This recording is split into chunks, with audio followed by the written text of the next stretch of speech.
Bueno, muy buenas tardes a todos los asistentes. Reciban una cordial bienvenida.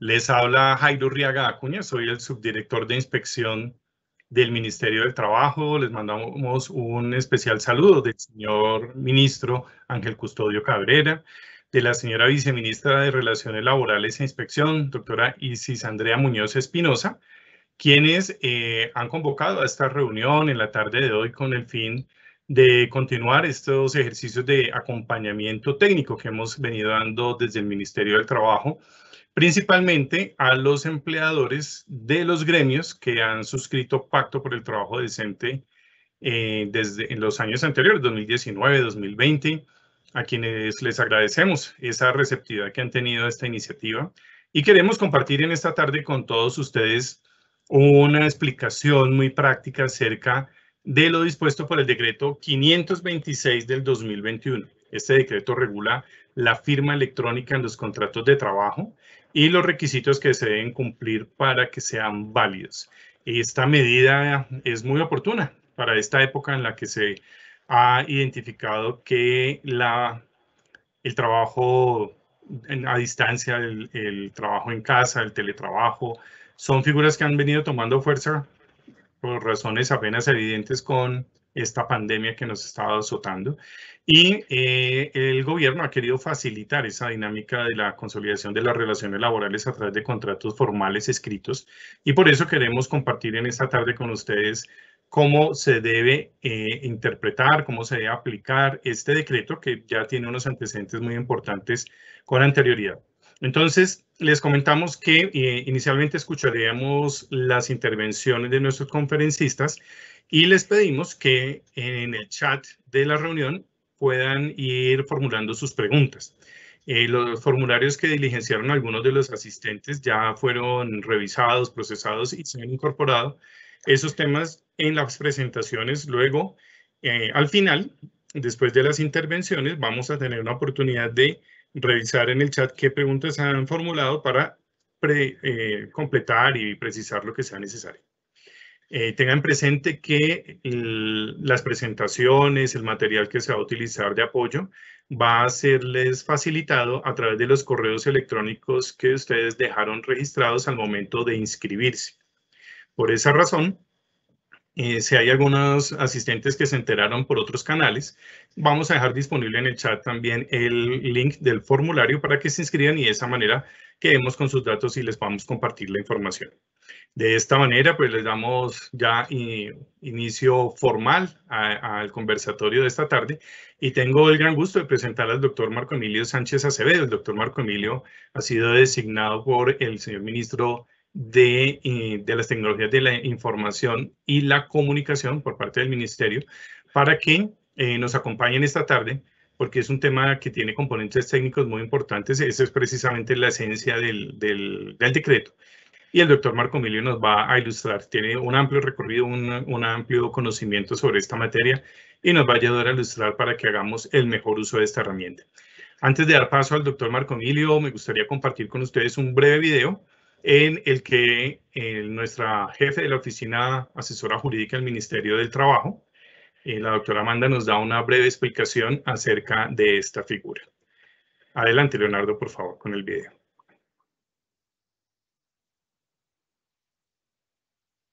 Según Amanda Pardo, directora de la Oficina Jurídica del Ministerio del Trabajo, el decreto 526 del 19 de mayo permite legalizar los contratos de trabajo entre empleador y trabajador solamente con la firma electrónica.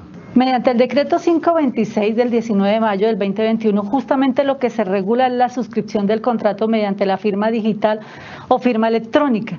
¿Qué quiere eso decir? Tanto trabajador como empleador pueden suscribir el contrato de manera electrónica y ese contrato es válido siempre que reúna los requisitos que están regulados en el mismo decreto 526. Esta nueva regulación no tendrá ningún costo para el trabajador y cualquier valor asociado será asumido por el empleador. ¿Cuál es la novedad? Sobre todo en tiempos de pandemia, en tiempos de protección del empleo, se hace necesario adoptar herramientas que permitan tanto al trabajador como al empleador regular y pactar su relación laboral. También aclara la funcionaria que en los casos donde el empleador opte por la celebración del contrato de trabajo firmado electrónicamente, deberá proveer al trabajador todos los medios necesarios para el uso de la firma electrónica.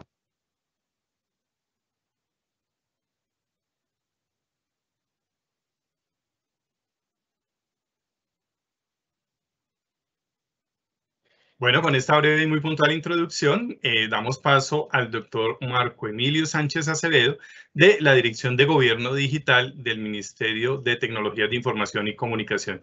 Bienvenido, doctor Marco Emilio. Muchas gracias por acompañarnos esta tarde. Doctor Arriaga, muy buenas tardes. Muy buenas tardes a doctor Felipe, que nos acompaña igualmente, el doctor Felipe Guevara. Un saludo muy especial para todas las personas que nos escuchan el día de hoy, especialmente a trabajadores, empresarios, servidores públicos que de alguna manera están vinculados con actividades propias en cuanto a lo que tiene que ver con el uso, control y seguimiento de las relaciones laborales. Desde el Ministerio de Tecnologías de la Información y las Comunicaciones hemos venido trabajando de manera articulada, de manera coordinada, pues con el Ministerio de Trabajo, precisamente en el marco de esos compromisos de pacto por el trabajo decente, que durante el año 2019-2020 fueron signados, y precisamente para dar acompañamiento a uno de los elementos que quizás se presentaban como una herramienta, como un instrumento de seguridad jurídica, pues fue expedido ese decreto 526 del año 2021. Me gustaría confirmar allí que están mirando la presentación, por favor. Estoy compartiendo el contenido. Si me ayuda ahora, creo que sí. Perfecto. Vale. Entonces, pues decíamos que efectivamente, pues viendo y teniendo en cuenta ese compromiso de pacto por el trabajo decente, pues fue expedido el decreto 526 del año 2021.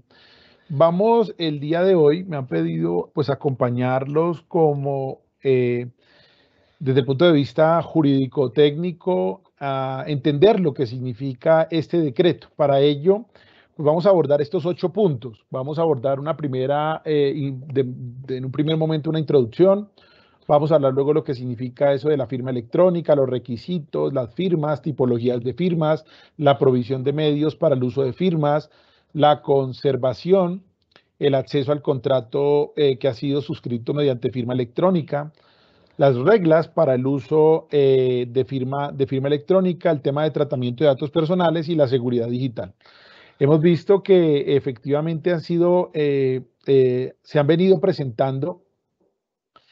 venido presentando preguntas a través del link que había dispuesto el Ministerio de Trabajo. Esas preguntas quizás en un 95% se intentan resolver con la presentación que el día de hoy se va a realizar.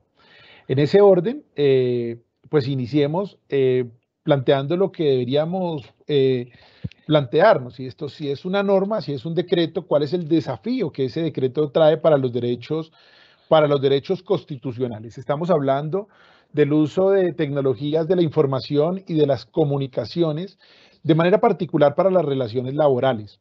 Los trabajadores, los empleadores se encuentran sometidos a un conjunto de normas de estirpe constitucional, de estirpe legal, de rango también reglamentario, que han de alguna manera desarrollado unas líneas bases sobre las cuales se deben desarrollar esas relaciones laborales. Pues bien, no solamente en el ámbito laboral, desde lo que significa el uso de tecnologías de la información y de las comunicaciones se generan unos desafíos para los derechos de los ciudadanos, sino también en los diversos escenarios. La pandemia ha acelerado este asunto, el entendimiento de esos desafíos en las diversas áreas. Vemos cómo nuestros niños están estudiando utilizando tecnologías de información y comunicación, y ahí, en esa relación de estar al frente de un computador recibiendo una clase, hay derechos constitucionales. El propio trabajador que está allí dando esa clase, un profesor que está dando clase, pues tiene una relación que también probablemente desde el uso de tecnologías genera unos impactos. Estamos hablando que las actividades comerciales, también esas actividades comerciales que se realizan desde el uso de tecnologías generan impactos en las propias relaciones, por ejemplo, de los derechos de los consumidores. Estamos hablando que las diversas autoridades públicas están usando tecnologías para el cumplimiento de los fines del Estado.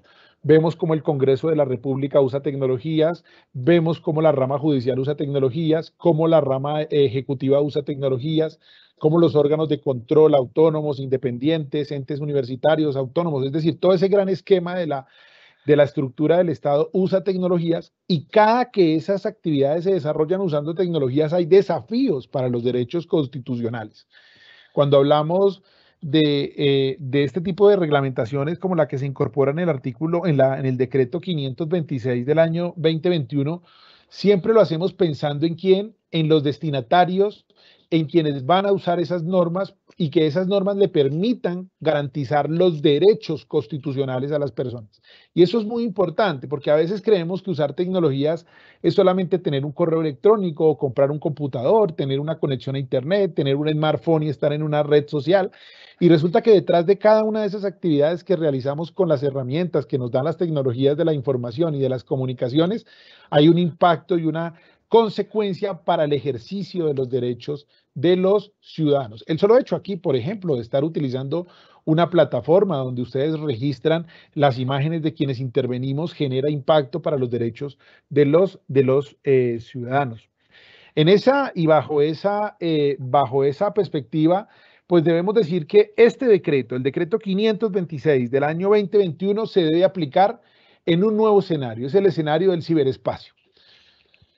Y hay que decirlo con claridad, debemos entender que ahora las relaciones sociales, las relaciones jurídicas, las relaciones económicas se dan en un entorno virtual donde confluyen redes digitales mundiales que se ha denominado ciberespacio. Y esas redes digitales mundiales, que tienen dos componentes, un componente físico, por ejemplo, las antenas que todos vemos por las ciudades instaladas, los cables que están llevando comunicaciones, es decir, esos elementos físicos, los propios físicos, computadores, las máquinas, esos elementos y esas redes que tienen ese componente físico, pues no son nada si no se unen a un componente lógico, es decir, a los desarrollos tecnológicos, a los software, a los algoritmos que incorporados a esas herramientas físicas permiten el tránsito y la comunicación, permiten el que estemos entregando mensajes, el que llevemos mensajes. Esa actividad que se realiza ahora en el ciberespacio hay que entenderla desde lo que es la gestión de los riesgos, es decir,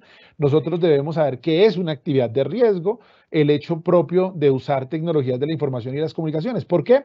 Porque hay nuevos paradigmas a los que nos enfrentamos. Ya no estamos hablando de un escenario local, estamos hablando de un ámbito global, estamos hablando de que se eliminan los intermediarios y hay un acceso directo, estamos hablando de que el concepto ese tradicional que colocábamos de aplicación territorial de las normas, pues se queda allí en un concepto que debe ser interpretado ahora en lo que significa el ciberespacio, es decir, si son redes digitales mundiales, físicas y lógicas, cuál es el territorio. Por eso ya no entendemos allí el concepto de territorio, ese territorio tradicional que conocíamos vinculado pues a unas fronteras específicas, hablamos de comunidades, hablamos precisamente a lo que nos convoca el día de hoy, y es al nuevo concepto de identidad digital, desde lo que significan los atributos digitales de las personas. Es decir, por eso ahora cuando vayamos avanzando en el desarrollo de la temática nos daremos cuenta de que hay muchos atributos que nos permiten a nosotros saber quién es el que dice ser. Tradicionalmente entendíamos los atributos de la personalidad del derecho civil, aquellos que estaban vinculados con los temas de capacidad de goce, capacidad de ejercicio, y que todos conocimos en el ejercicio de la carrera, en el marco del ejercicio de la formación de derecho, como son los atributos de la personalidad del nombre, el apellido, de la nacionalidad, de la residencia, del domicilio. Pues bien, ahora hay unos nuevos atributos, denominados atributos digitales, que nos permiten determinar que el que está al otro lado es quien dice ser. Por ejemplo, para que lo entendamos de una manera muy sencilla, la IP fija que tengamos a nuestras direcciones electrónicas asociadas. Nuestros computadores tienen unos números, unos registros que se asocian a nuestra comunicación. Los gustos del que estemos buscando pasajes para viajar constantemente va generando atributos.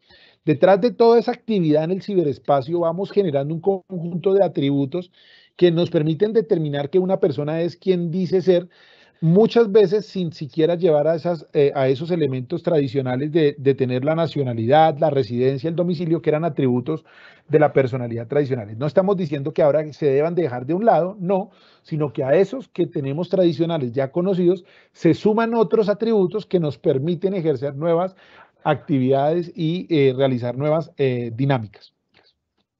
Es por eso que debemos entender ese gran reto que genera precisamente pues con el uso de tecnologías en la sociedad en la que vivimos. Es decir, ¿por qué usamos tecnologías? Y a veces le preguntamos esto a las personas, ¿usted por qué usa tecnologías?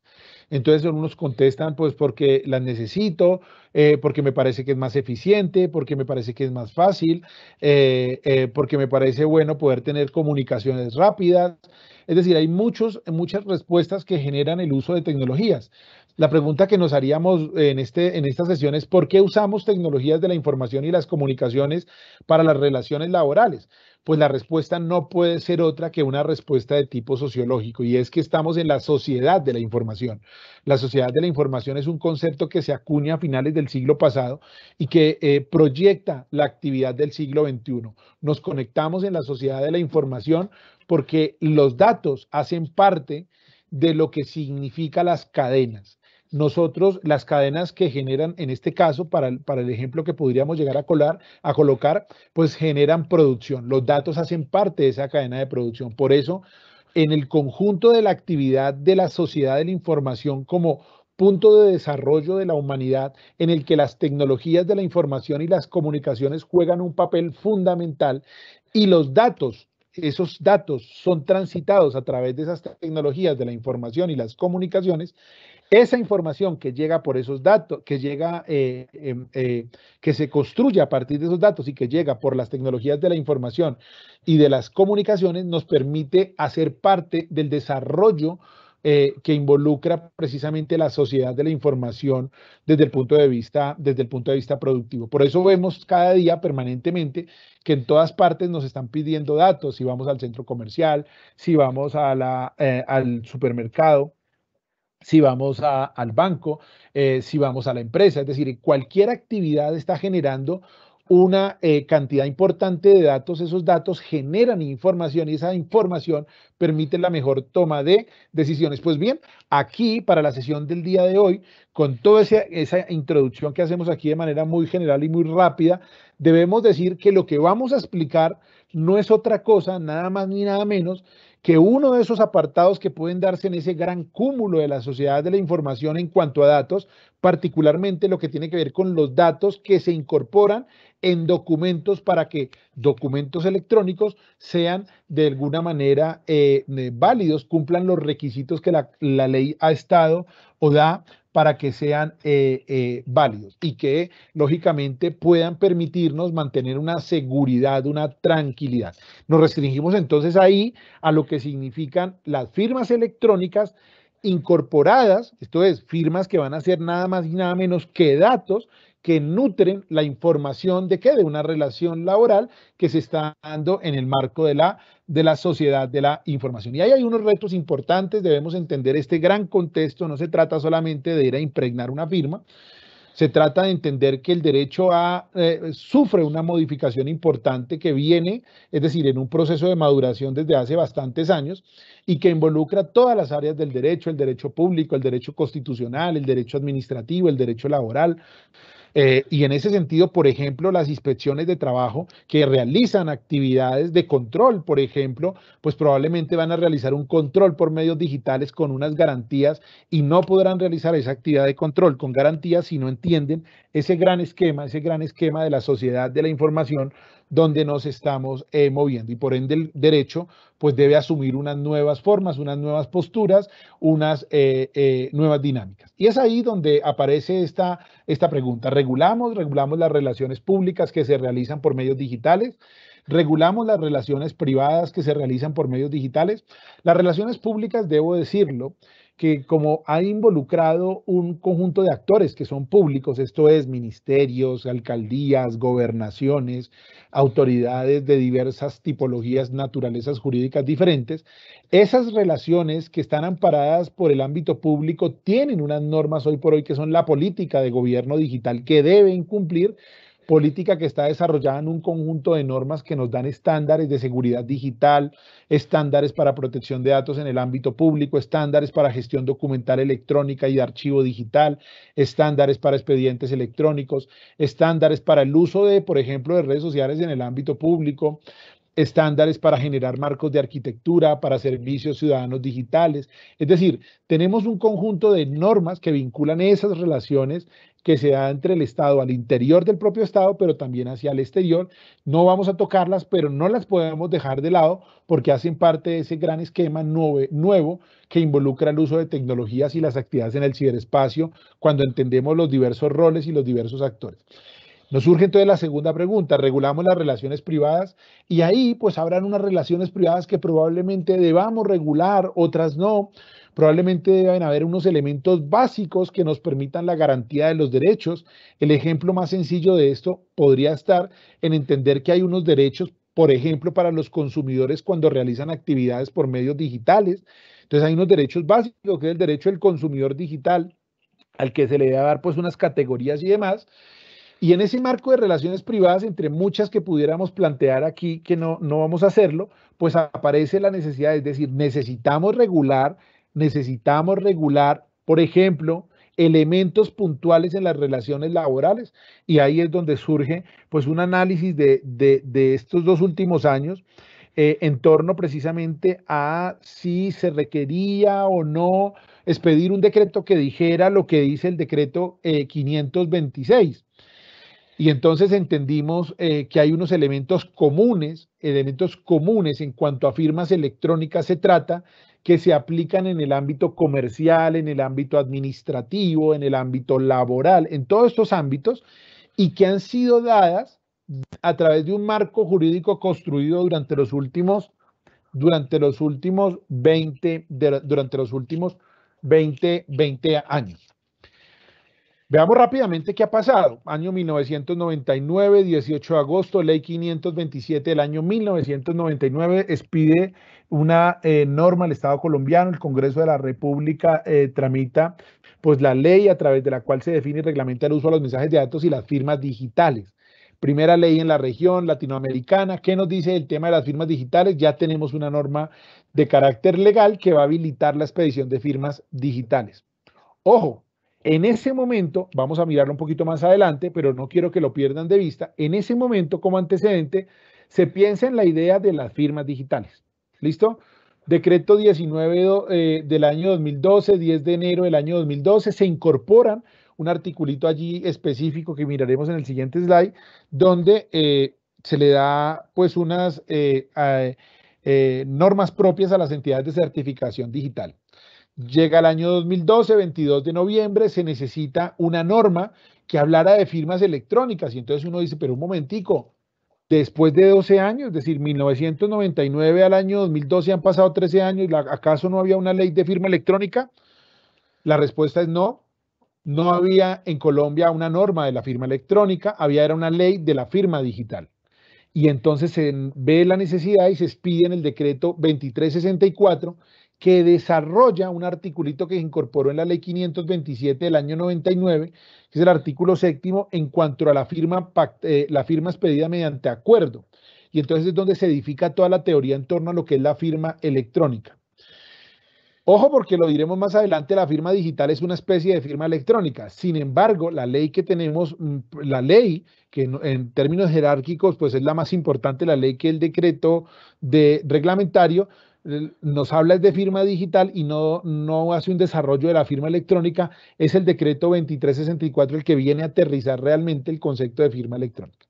Luego del año 2014, pues llega el decreto 333 que regula lo que tiene que ver con las entidades de certificación digital para emitir certificados digitales en torno a firmas digitales, no electrónicas generales. Ya lo miraremos más adelante y es ahí cuando aparece en ese proceso de evolución, que lo tienen ahí escrito en pantalla de manera más clara para que lo registren, aparece, oiga, y si esto ya está, es decir, ya tenemos unas normas que regulan la firma electrónica y la firma digital, se necesita sacar un decreto para regular la firma electrónica en el contrato de trabajo, y pues la respuesta es, fue expedido el decreto, fue expedido porque se evidenció de alguna manera que esa norma, que era una norma del derecho mercantil, me refiero a la ley 527 y al decreto 2364, que se incorpora al decreto único del sector, ya incorporaban y ya decían cuáles eran los elementos. Sin embargo, esas actividades comerciales en el ámbito de la relación laboral todavía de alguna manera en algunos sectores generaban dudas. Para quitar esas dudas, pues expide entre el Ministerio de Trabajo y el Ministerio de Tecnologías este año, el 19 de mayo, pues ese decreto 526. Para entender este decreto 526 vamos a partir de dos premisas. Y son premisas tanto constitucionales como legales especiales. La primera, la que tiene que ver con la premisa constitucional, es que la ley, los contratos, los acuerdos y los convenios de trabajo no podrán en ningún caso menoscabar la libertad, la dignidad humana ni los derechos de los trabajadores. Es una premisa, un mandato constitucional para poder interpretar el decreto 526. La segunda, de tipo legal, pues que se establece que el contrato de trabajo en los artículos 37, 38 y 39 puede ser de forma verbal o escrita y para su validez no se requerirá ninguna forma especial, salvo o algún tipo de disposición expresa que establezca lo contrario. Con esos dos puntos de partida, vamos a decir que no es una firma electrónica, que cuando me dijeron vamos a explicar la firma electrónica, y siempre que he tenido esta oportunidad, pues lo señalo, inicio diciendo lo que no es una firma electrónica. Una firma electrónica no es la firma autógrafa, no es nuestra firma, la que impregnamos en nuestro papel allí, el papel que firmamos y que luego lo dejamos pues allí de manera personal en un documento físico. No es una firma escaneada, es decir, no es coger una imagen, no es tomar un documento donde hemos firmado, escanearlo y luego ponerlo en una aplicación, en un desarrollo o demás. No es eso una firma electrónica. Tampoco es la firma digitalizada. Es decir, que si eso no es, ¿qué es lo que hemos estado haciendo durante, por ejemplo, pues los últimos 12 meses, 14 meses de pandemia? Pues cuando se evidenció precisamente la llegada abrupta de uso de tecnologías de la información en todas las actividades públicas, privadas y demás, y con el ánimo de no frenar, es decir, de que a pesar de las dificultades que generaba la pandemia, no se frenara las actividades públicas, económicas, laborales y demás, pues se permitió en algún caso, se ha permitido, el ejemplo lo tenemos en el decreto 1287 del 2020, que esas firmas que no son electrónicas se puedan utilizar y se tengan valor en el marco de las relaciones que se están estableciendo. Entonces, por eso nos hemos dado cuenta que en el ámbito judicial, que en el ámbito de la administración pública, pues contratistas, por ejemplo, presentan sus facturas con una firma que ha sido pues digitalizada a través de su computador o escaneada, o sencillamente han impreso los documentos, firmado, escaneado y los han enviado. Eso no es una firma electrónica.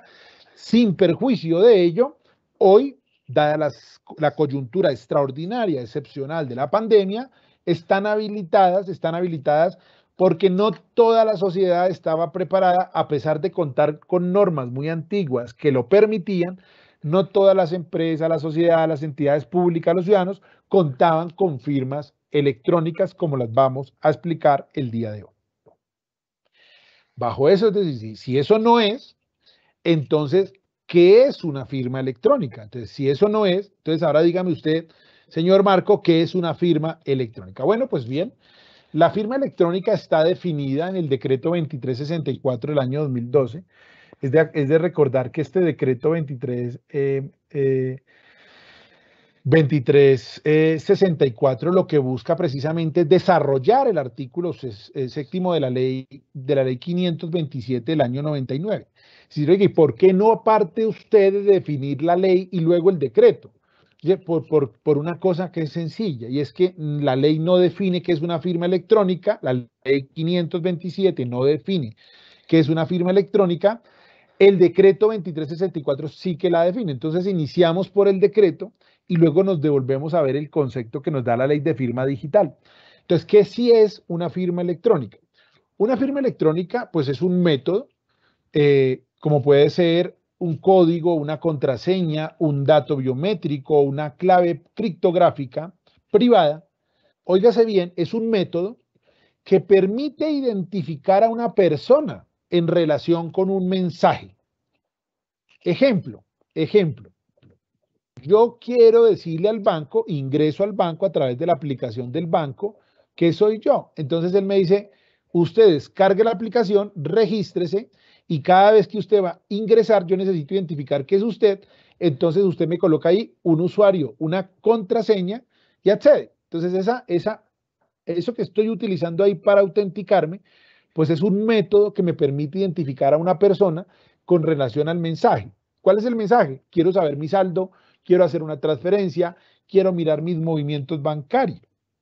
Ojo, porque aquí viene una condición en el concepto, y es que el concepto me va a decir que siempre y cuando, es decir, la condición para que ese método me valga, me sirva, para que ese método me permita identificar a una persona en relación con el mensaje de datos, me coloca una condición, y es que el método debe ser confiable y apropiado para el fin que se persigue. Y eso lo explicaré más adelante, porque ahí es donde va a estar la esencia en lo que tiene que ver con la confiabilidad y los elementos apropiados para el fin que se persigue. Si yo lo que quiero pedirle es un certificado de que tengo, por ejemplo, una vinculación laboral hace 15 años, pues la petición del certificado demandará una autenticación en tanto a la solicitud, en cuanto al solicitante, pero probablemente el nivel de seguridad que necesito darle a esa relación, dado el fin que persigo, que es la emisión del certificado de cara al solicitante, es baja, no es tan alta. De pronto, si lo que yo voy a hacer es afirmar mi contrato de trabajo, no pedir la certificación, sino iniciar la relación, el fin que se persigue necesita un nivel superior de confiabilidad y unos elementos apropiados para la firma de ese acuerdo que vamos a celebrar. Por eso el concepto, que es un concepto que nos lo da el decreto ley, el decreto 2364, que es un decreto de hace 9 años, pues realmente ya desde hace 9 años nos permitía utilizar códigos, contraseñas, datos biométricos, claves criptográficas privadas para identificar a una persona en relación con un mensaje de datos. Y hoy por hoy es lo que hacen en su gran mayoría las empresas en el ámbito comercial para la venta de productos y servicios y en los correspondientes cobros, lo que utiliza el sistema financiero y demás. ¿Eso qué quiere decir? Que ya tenemos no una norma nueva, no es una norma el decreto 526 que haya salido de la noche a la mañana y que traiga elementos extraordinarios en que nunca habían sido tenidos en cuenta en la legislación colombiana, no, sino que nos está diciendo sí que los tenemos y los podemos aplicar de las relaciones comerciales, de la venta que se hace por internet y que hoy en día pues tiene una gran acogida. Ese mismo método lo podemos utilizar en las relaciones laborales.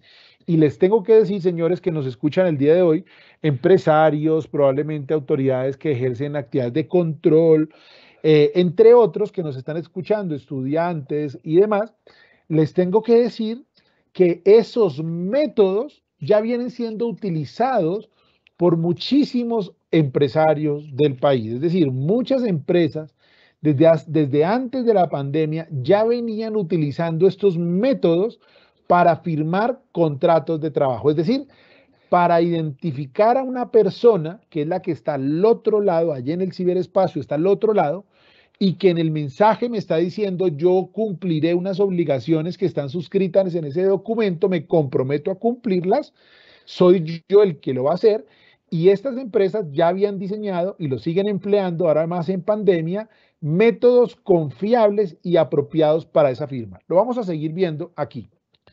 Ese decreto nos está diciendo, oiga, mire, usted me tiene que incorporar, óigase bien, identificar a una persona con un mensaje de datos. ¿Y qué es un mensaje de datos? Pues me lo tiene que identificar respecto a una información que se está generando, que se está enviando, que se está recibiendo o que se está almacenando por medios electrónicos.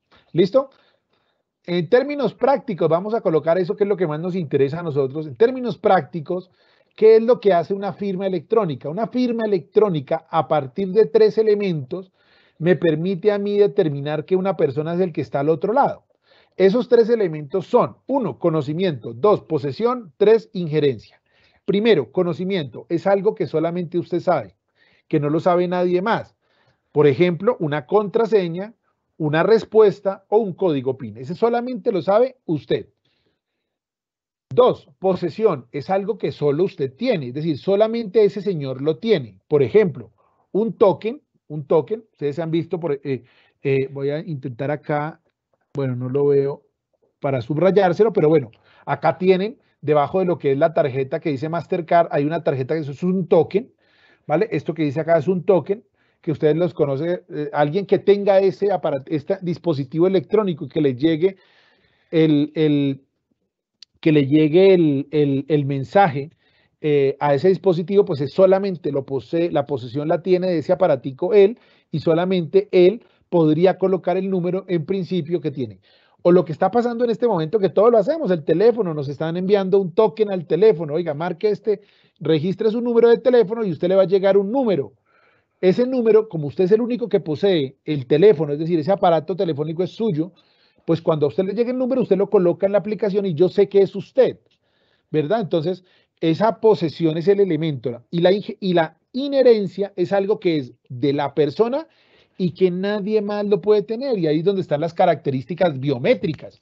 Entonces, las características biométricas que estamos utilizando todos en su mayoría en muchos lugares.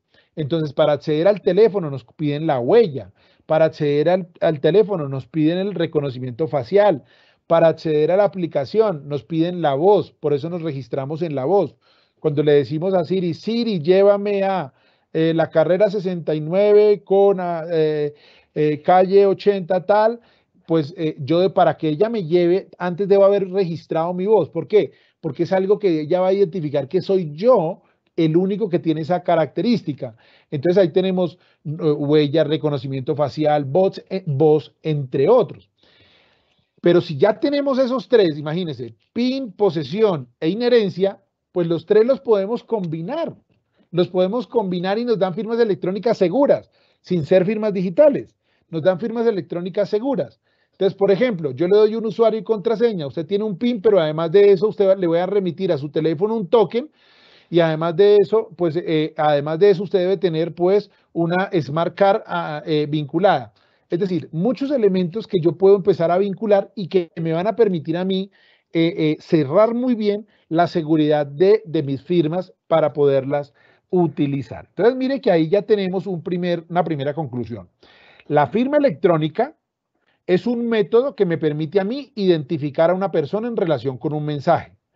Esa firma electrónica puede ser y se da a partir de 3 elementos o de la combinación de los 3 elementos o de uno y otro, del conocimiento, de la posesión y de la inherencia. Si usted es el trabajador, usted participó en el proceso de selección, pues, por ejemplo, yo le estoy enviando a usted un link a través de su correo electrónico personal, es decir, usted es el único que va a acceder a ese link porque lo tiene en su correo electrónico personal.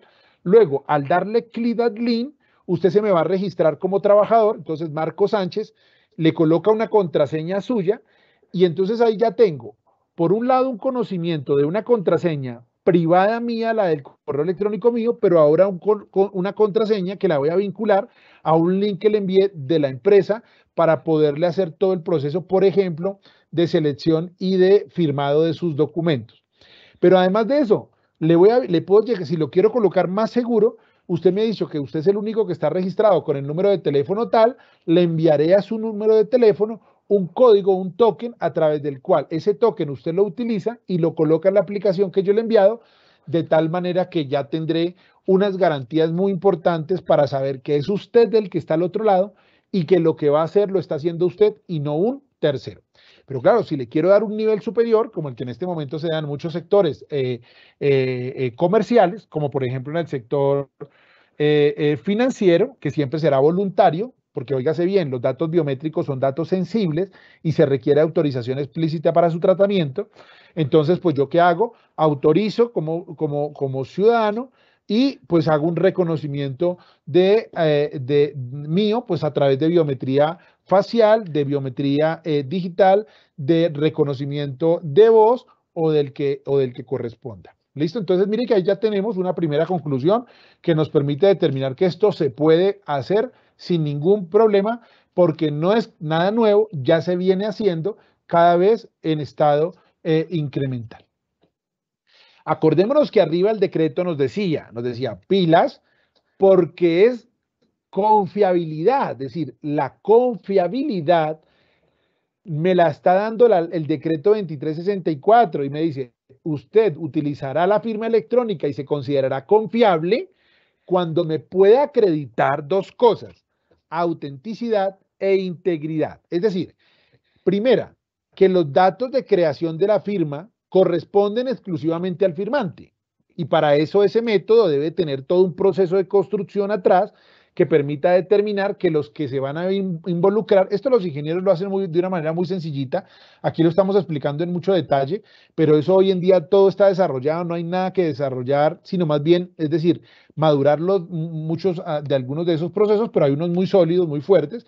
Es lo único que tiene que hacer es determinar que la creación de la firma es exclusivamente del firmante, corresponde al firmante, y dos, que es posible detectar cualquier alteración, es decir, que es íntegro. La integridad estará vinculada a que el documento no ha sido modificado. Claro, si se logra determinar bajo un proceso de que la firma no es confiable, bajo la ruptura, por ejemplo, de la autenticidad o integridad, pues lógicamente ahí se habrá caído. Por eso es tan importante entender que antes de ir a firmar, pues tenemos que tener un proceso sólido al interior de nuestra organización que nos permita esa firma.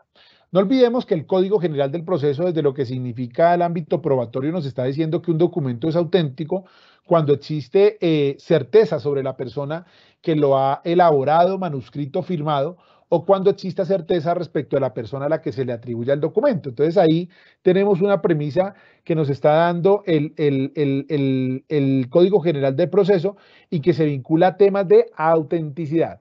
Nunca lo pierdan de vista, los que están escuchando. Si queremos firmar electrónicamente, hay que garantizar autenticidad, integridad y disponibilidad. ¿Eso qué significa? Que eso es seguro. Si nos falta uno, roto. Ahí vamos a tener un problema. El tema es que nuestros equipos técnicos deben garantizar esa autenticidad desde la comprensión de lo que son las firmas electrónicas. Integridad para que el documento no se mueva, no se altere, no se rompa, no se modifique. Ahora miraremos cuáles son esos atributos más adelante. Y disponibilidad para que si mañana una autoridad de control me dice a mí, oiga, venga, tráigame ese documento a ver cuál fue el documento que ustedes firmaron en formato original. En el formato original firmado, tráigamelo. Yo tenga capacidad de entregárselo a la autoridad de control en el formato original. Y el formato original no es tomarle una foto o imprimirlo y entregárselo a la autoridad. Ese no es el formato original de un documento firmado electrónicamente.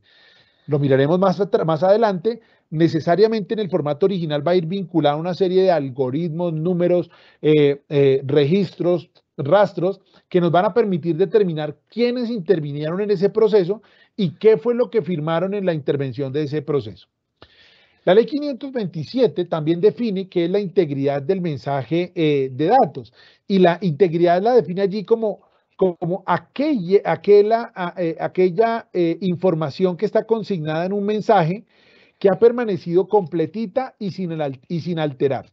Y eso es muy fácil entenderlo. Mire, si yo llego y le envío un contrato de trabajo a usted electrónicamente y en la mitad del camino pasó por mi secretaria y mi secretaria dijo, ay, el doctor Marco aquí se equivocó y le colocó una coma y no iba a una coma, o mire, le faltó una tilde, y ella le coloca la tilde o le coloca la coma, inmediatamente ese documento ya no es íntegro.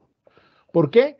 Porque ha sido alterado. En el momento en que usted le colocó la coma, en el momento en el que usted le colocó la tilde, el sistema de información, como lo miraremos más adelante, generó otro código, otro rastro, otro sello totalmente diferente al que tenía sin que, o cuando le faltaba la coma o cuando le faltaba la tilde. Entonces, vamos a colocar aquí un ejemplo de esta primera parte de lo que es la firma electrónica. Miremos. D, que es la persona que ustedes ven a la izquierda en la parte superior D, entrega unos documentos a A y a C. Entrega los documentos a la señora que está en el centro de la pantalla y a C, que está en la parte inferior. A y C deben reenviar los documentos a B. A presenta los documentos sin alteraciones, es decir, A se lo envía sin alteraciones. C modifica el documento y lo presenta como si fuera el original. Es decir, vamos a utilizar que C es el que le modificó la coma, le puso un punto o le puso un espacio adicional. ¿Cómo hace B para saber que el documento es íntegro? Pues bien, esto que les voy a explicar les va a resultar muy sencillo de la siguiente manera. Los mensajes tienen unas características. Para validar la integridad de un mensaje, para validar la integridad, perdónenme un segundo, para validar la integridad de un mensaje, él hace uso de una huella, una única función o una función hash. ¿Qué es lo que hace esa función o esa huella? Esa función o esa huella, detrás en el sistema de información, como ustedes lo ven en pantalla, ahí donde dice prueba 1, prueba 2 o prueba 3, va a dejar esa huella, ese hash, que es un código que se genera a partir del archivo originario. ¿Y eso qué quiere decir? Que si el 1 lo envía exactamente idéntico en el ejemplo,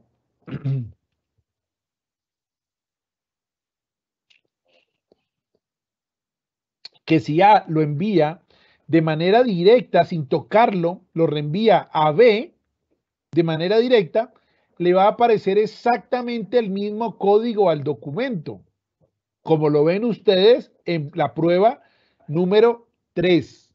En la prueba número 3 están viendo que el código del número 1, prueba 1 y prueba 3 es exactamente el mismo. ¿Por qué? Porque el documento no fue enviado. En la prueba número 2, el código inmediatamente cambió y cambió porque se le colocó un espacio en la mitad donde en la segunda línea dice, este es un documento de prueba. Y ahí, en el espacio que se marcó, inmediatamente ese espacio me hizo modificar, o el sistema modificó directamente ese código. ¿Eso qué quiere decir? Pues que B podría llegar a mirar si el documento que se envió por parte de A y por parte de C es un documento íntegro, con un procedimiento sencillo que utiliza un sistema informático para determinar que el hash, que es el código único del documento. A partir de ese código es imposible encontrar el mensaje que lo origina. Es decir, si yo tuviera el código, este código que dice prueba 1, yo no podría llegar al mensaje, pero si tengo el mensaje, tengo el código. Y en ese sentido, pues podría con el código, pues sencillamente calcular de una manera computacionalmente hablando fácil ese código. Entonces, no se puede generar con un mismo mensaje, con dos mensajes que tengan el mismo código, no se puede generar dos mensajes con el mismo código. ¿Y eso por qué es importante entenderlo? Porque ahí es donde va a estar B jugando un papel fundamental diciendo, este documento es íntegro. Aquí lo estamos explicando en detalle porque, dada la naturaleza de lo que ustedes hacen, necesitan tener claridad. Aquí tenemos el ejemplo anterior puesto en un sistema de información a través de una herramienta que es un software para encontrar la huella hash. Esto lo están vendiendo en el mercado, ustedes revisan, o hay empresas que lo han desarrollado al interior de sus propias oficinas de tecnologías, y lo que hacen es pues sencillamente tener un desarrollo que le permita determinar que la comparación de las huellas son idénticas. Si la comparación de las huellas de los documentos son idénticas, todo está bien. Si no son idénticas, alerta, el mensaje fue alterado. ¿Listo? Entonces ahí estamos hablando que la confiabilidad de la firma va a emplear métodos tales como códigos, contraseñas, datos biométricos, claves criptográficas, y entonces para eso pues se utilizan firmas electrónicas que colocan ese hash en diversos escenarios. El primer escenario, yo lo coloco en la página web para verificar la integridad. Entonces, ustedes han visto documentos que son expedidos con firma electrónica, que tienen un documento en la parte final que dice, puede ingresar a la página tal y puede verificar la integridad del documento, si es verdadero ese documento o no es un documento verdadero. La segunda es, oiga, yo cojo el documento, estampo la firma electrónica en el documento y la huella de la firma, esto es, el código hash, esa huella de la que estamos hablando, la enviamos a una cadena de correos, a una múltiple cantidad de lugares. ¿Para qué? Para que reposen en diversos lugares, de tal manera que si en un lugar se altera, debería alterarse en los múltiples lugares. Es una situación muy complicada para quien quiera romperlo, y en ese sentido, por eso ya aparecen desarrollos que se dan en marco de lo que ustedes han escuchado de blockchain, y nos pueden servir para garantizar muchísimo esa integridad. Es muy sencillo, eso lo hacen los ingenieros. O tres, verificación de datos del documento por códigos de verificación.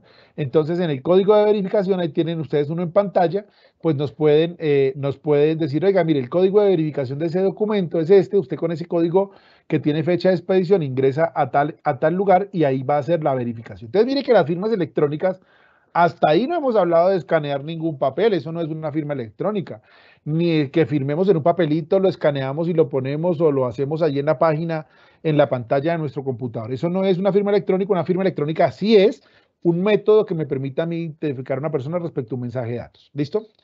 Ahora vamos con la segunda, la firma digital.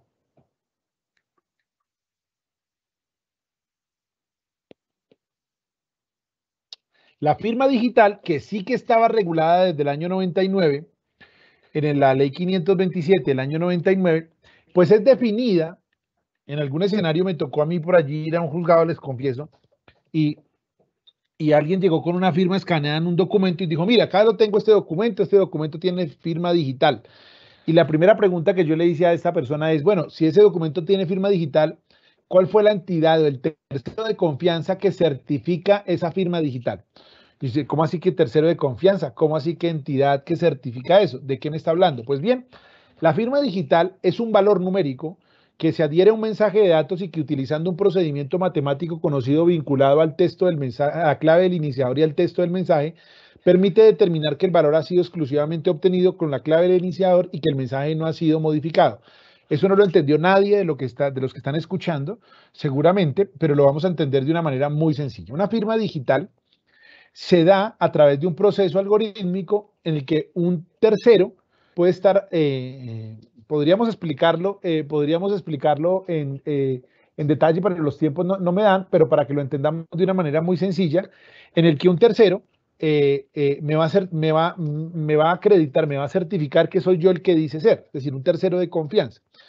Ahora miramos cómo opera aquí en Colombia el tema de las entidades de certificación digital, que hay pocas. Entonces, la firma digital, ¿qué es? Oiga, yo voy ante un tercero, que es la entidad de certificación, le digo, mire, soy yo, me autentico, soy yo, Marco Emilio Sánchez, acá tiene mi cédula. Él me va a entregar a mí, pues unos elementos de tipo técnico para que lo entendamos, que yo voy a instalar unas herramientas que yo instalo en mi computador y que cada vez que voy a firmar un documento, traigo ese elemento digital que me ha dado esa entidad de certificación, firmo el documento y ese documento, el tercero, que es la entidad de certificación, me va a certificar que yo soy, porque yo soy el único que está teniendo esa firma y el que está registrado, que yo soy el que está firmando ese documento. Es muy importante entender que aquí va a operar siempre un tercero. Vamos a necesitar de un tercero que nos dé. En Colombia existen 7 entidades de certificación digital, 8, quizás una cerrada. Solamente es lo que ustedes han escuchado de que por ahí está Andes Certificación, Certicámaras, Camerfirma, Olimpia, bueno, todos estos que ustedes conocen que nos proveen certificados de firmas digitales.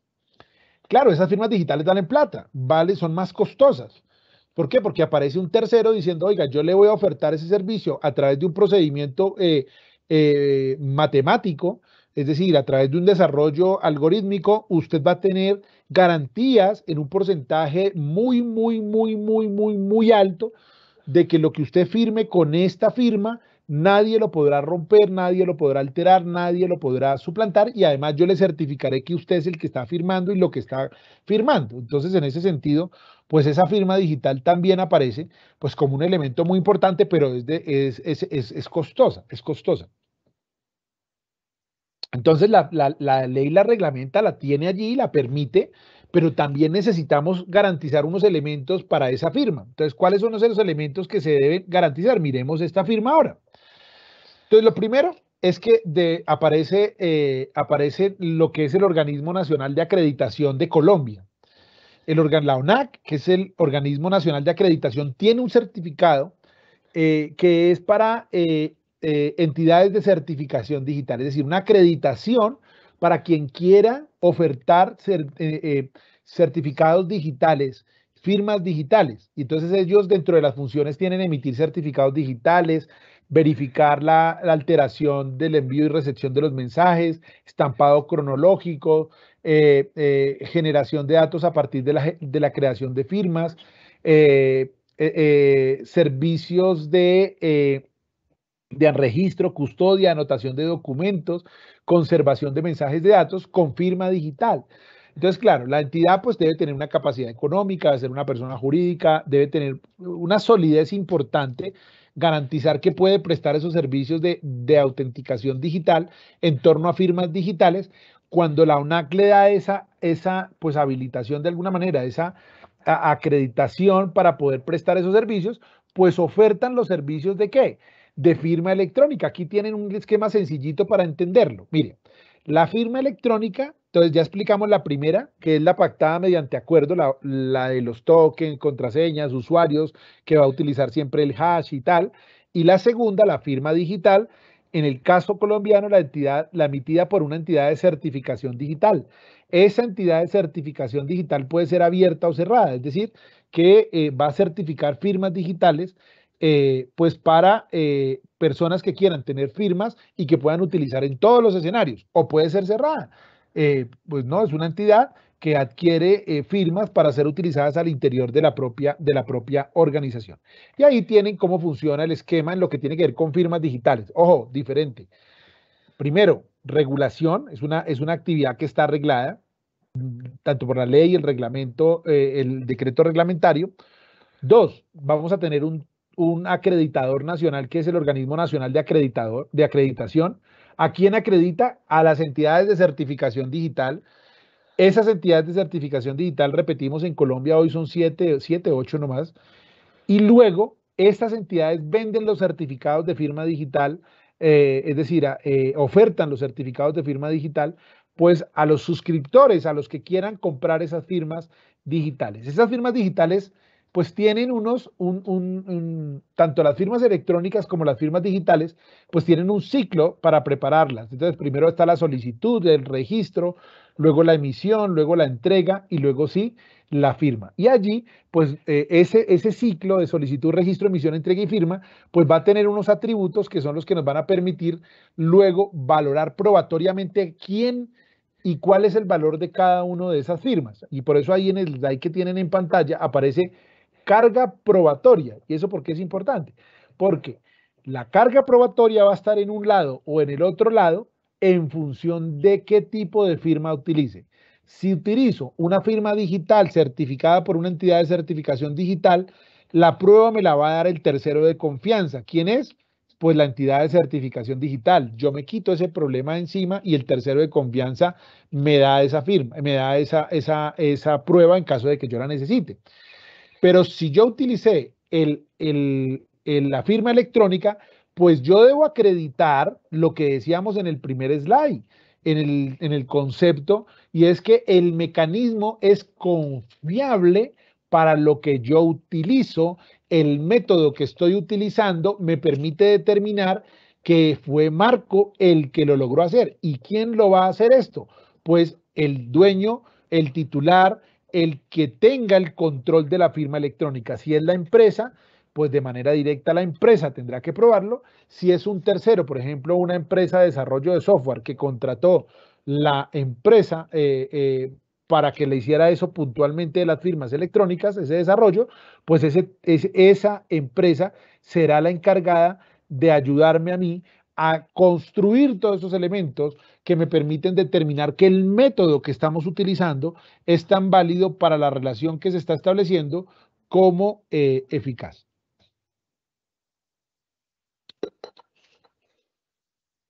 Así, aquí pues hay que entender que hay unos niveles de confianza. Es decir, no todo necesita la misma firma.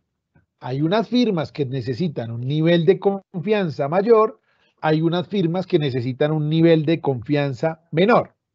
Ahí dice en la nota, dice, se vende este lote, no está en venta, no se permuta, no se arrienda.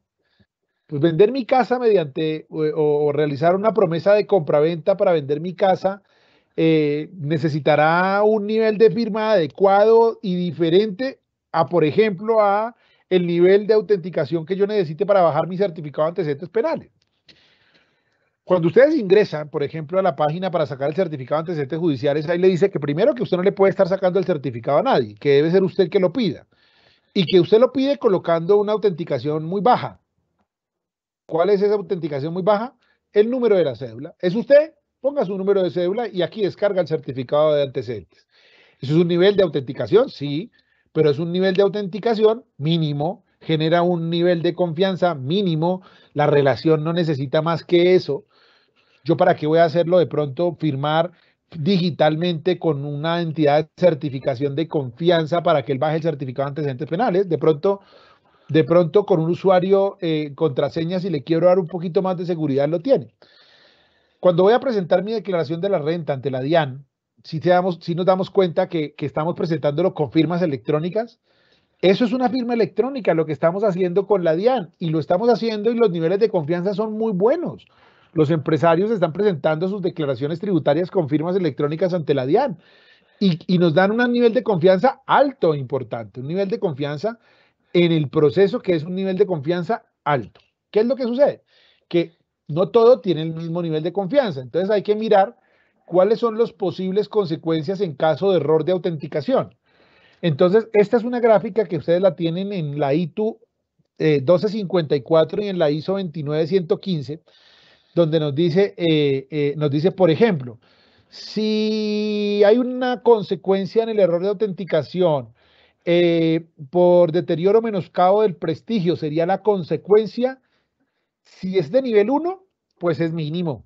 Si es de nivel 4, alto, pilas. Si esa es una relación alta, y usted, es decir, el proceso de autenticación falla, usted puede menoscabar el prestigio, la reputación de la organización.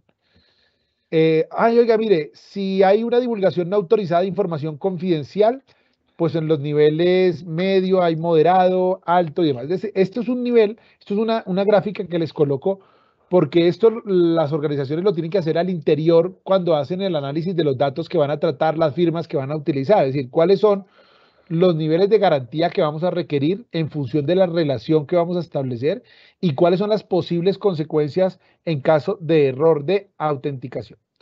Para eso, pues hay unas recomendaciones que se nos ha dado por parte de la OCDE en temas de identidad digital y que hemos intentado ir siguiendo.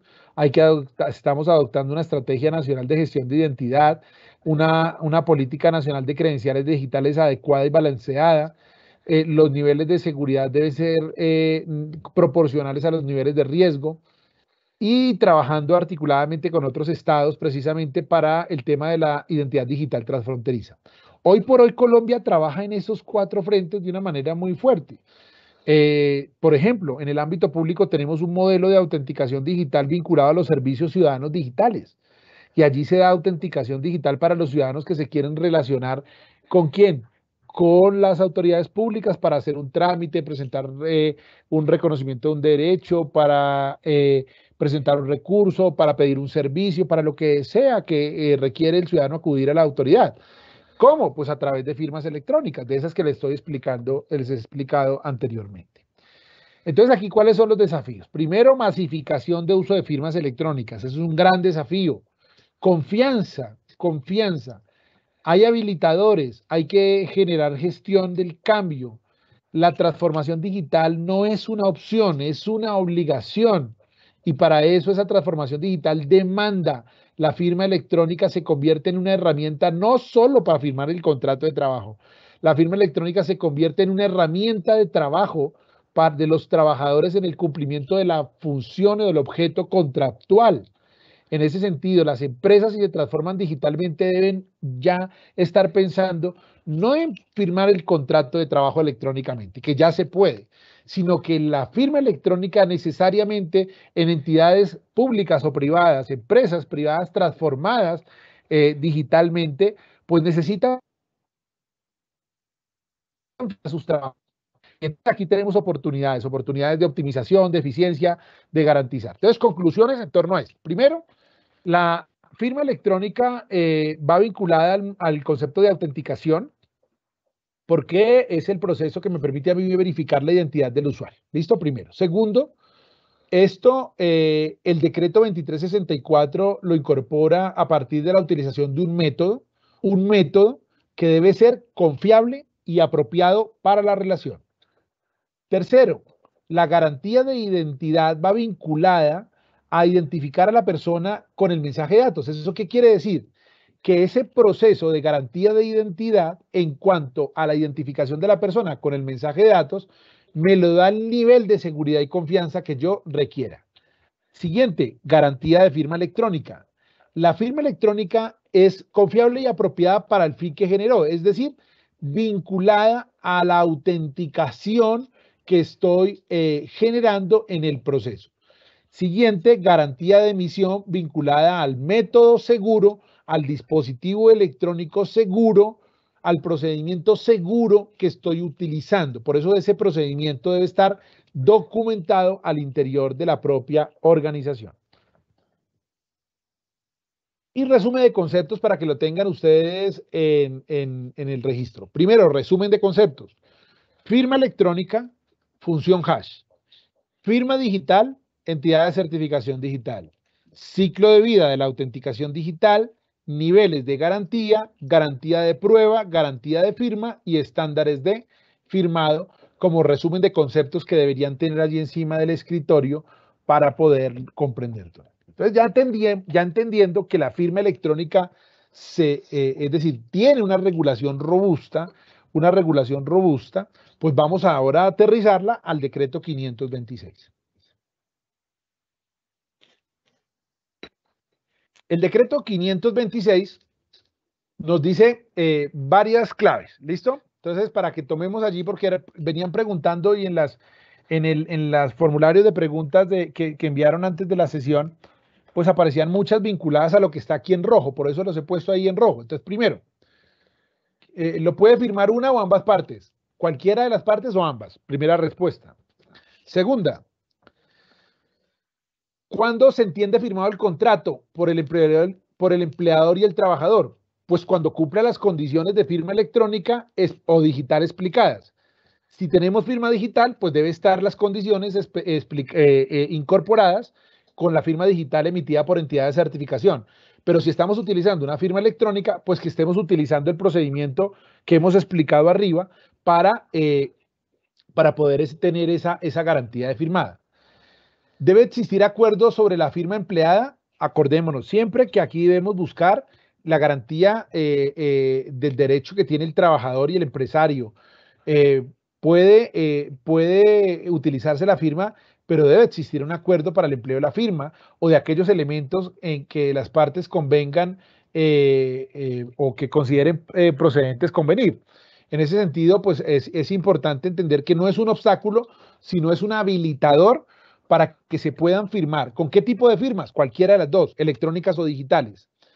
¿Tiene los mismos efectos? Sí, tiene los mismos efectos la firma digital y la firma electrónica, siempre que la firma manuscrita, siempre que cualquiera de las dos incorpore los atributos que están dados en la propia ley. Los atributos de la firma digital pues están vinculados a las entidades de certificación digital que nos van a garantizar que él es quien dice ser, que él firmó, que él como tercero de confianza certifica que él está señalando lo que señala en el documento. Pero no, que si no es un tercero de confianza, sino que es una firma electrónica que hemos construido al interior de nuestra empresa o que una empresa tercera nos ayuda aquí a construir, pero que no está certificada por la ONAC, pues es un usuario, contraseña, token y demás. Debemos garantizar que ese procedimiento nos permita determinar que quien está al otro lado es quien dice ser. El empleador debe proveer al trabajador los medios necesarios para el uso de la firma electrónica, y esto es muy importante. Está en cabeza del empleador, es una responsabilidad entregar, es decir, proveer esos mecanismos. Y yo aquí llamo la atención. La firma electrónica dada a un trabajador para la firma del contrato no debe agotarse ahí. Es decir, una empresa que se transforma debe incorporar de una vez esa firma electrónica como una herramienta de trabajo del trabajador, porque ya no es solamente garantizar lo que el trabajador quería garantizar con la suscripción del contrato, sino que ahora el trabajador va a cumplir unas actividades laborales vinculadas a una actividad empresarial que genera efectos a terceros. Y en ese sentido, ese trabajador va a actuar, si está transformado electrónicamente esa empresa, va a usar correos electrónicos, va a enviar documentos, pues es muy importante que incorpore en ese esquema de transformación una herramienta de trabajo para el trabajador, y es darle una firma electrónica. El empleador lo puede cumplir mediante desarrollos tecnológicos propios o mediante desarrollos contratados con tercero. Si cualquiera de los dos, es decir, la firma electrónica usted la puede desarrollar al interior de su organización, su equipo de tecnología es muy juicioso, allí la desarrolla y no hay ningún problema. O pues oiga, lo contrata con un tercero. Hay muchas soluciones en el mercado que se venden y que ofertan estas firmas. Imposibilidad de firmar electrónicamente, la imposibilidad de firmar electrónicamente un contrato de trabajo no puede ser una barrera de acceso al empleo. Es decir, este es un habilitador más, pero no es un obstáculo para y ni mucho menos una barrera para acceder al mercado. Importante estas claves. El empleador debe conservar los contratos firmados. ¿Cómo conservamos esto? Pues debemos tener sistemas que nos permitan y mecanismos técnicos que nos permitan garantizar el proceso en el que fue firmado el contrato.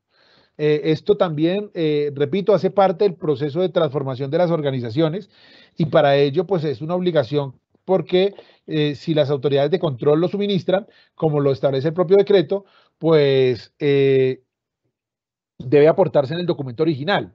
Es decir, deben garantizar que ese documento se conservó en el formato original con garantías de autenticidad, integridad y disponibilidad, como lo hemos explicado en la parte inicial. Los contratos de trabajo firmados electrónicamente por las partes,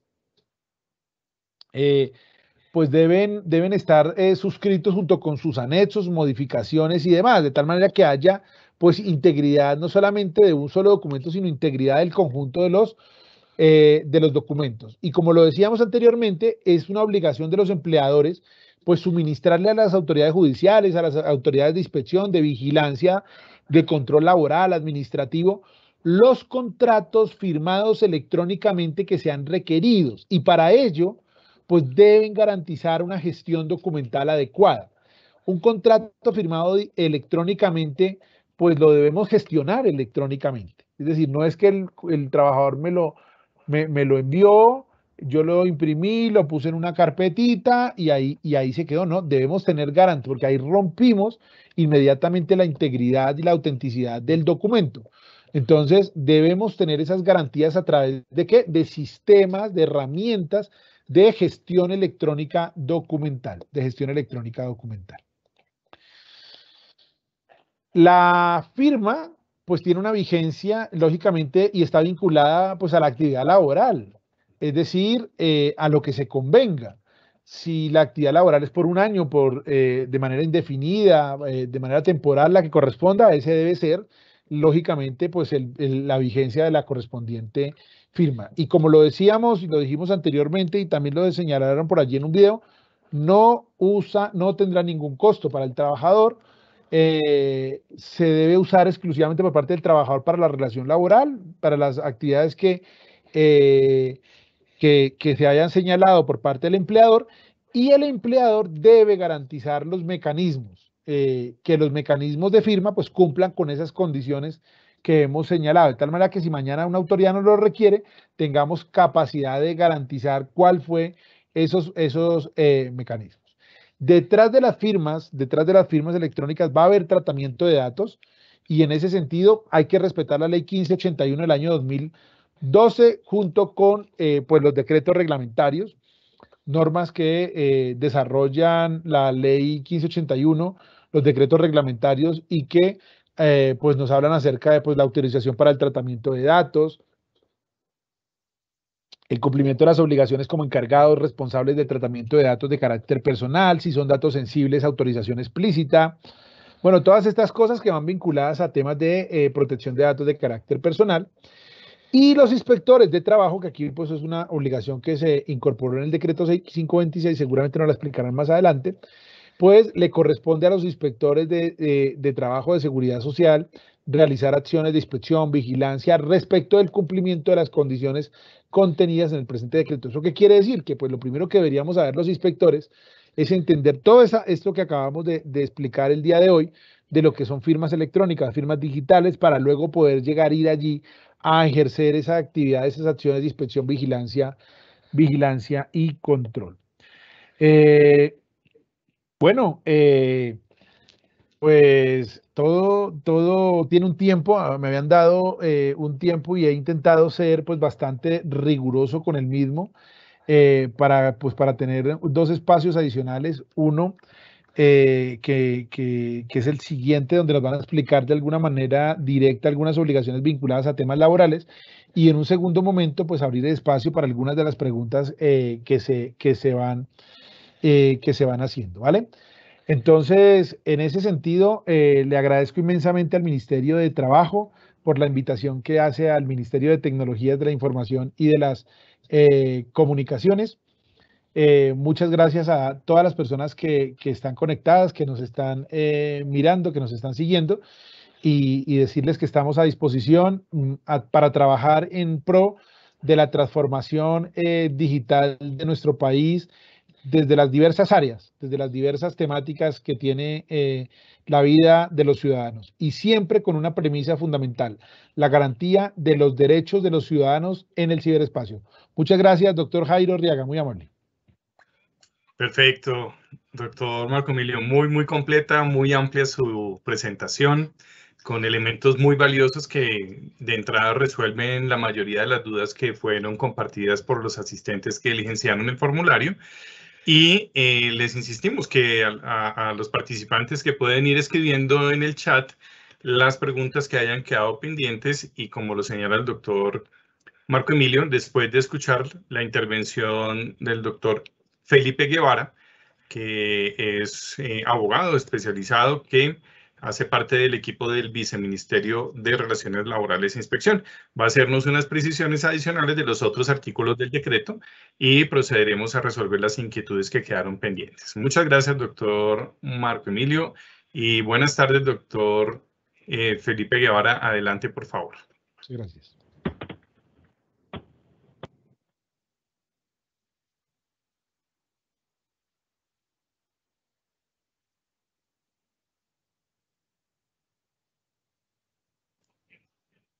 Doctor Felipe, abra su micrófono, por favor. ¿Me escucha, doctor? Correcto, bien, para. Listo, perfecto. Bueno, buenas tardes. Agradezco al doctor Marco Emilio Sánchez, de verdad muy completa, muy técnica desde el punto de lo que se requiere para poder avanzar en este tema de la firma electrónica y digital y los componentes que se deben tener. En este punto vamos a 4 puntos específicos y muy concretos desde el punto de vista del desarrollo del decreto. Entre ellos, básicamente, que no es otro que el avance tecnológico, el avance web empresarial de estas empresas, desde su estructura, la forma del servicio. Tenemos que precisar que estos cambios salen básicamente de una recomendación de la Comisión de las Naciones Unidas para el Derecho Mercantil Internacional,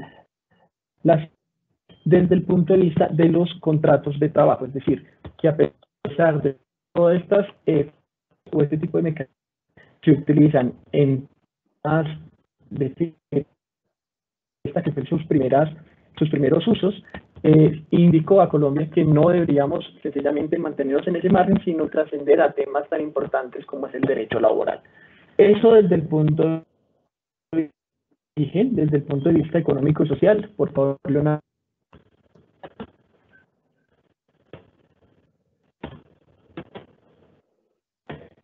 Así las cosas. Ahora vamos a tocar un punto y es el tema de excedentes. Desde el punto de vista del Ministerio del Trabajo teníamos la circular 060 del 2020. En esta circular retomamos diversos puntos que ya se plasmaron en este decreto 526 del 2020, en el cual dábamos unas pautas específicas frente a la de la firma electrónica. Dale siguiente, por favor, hasta donde dice antes.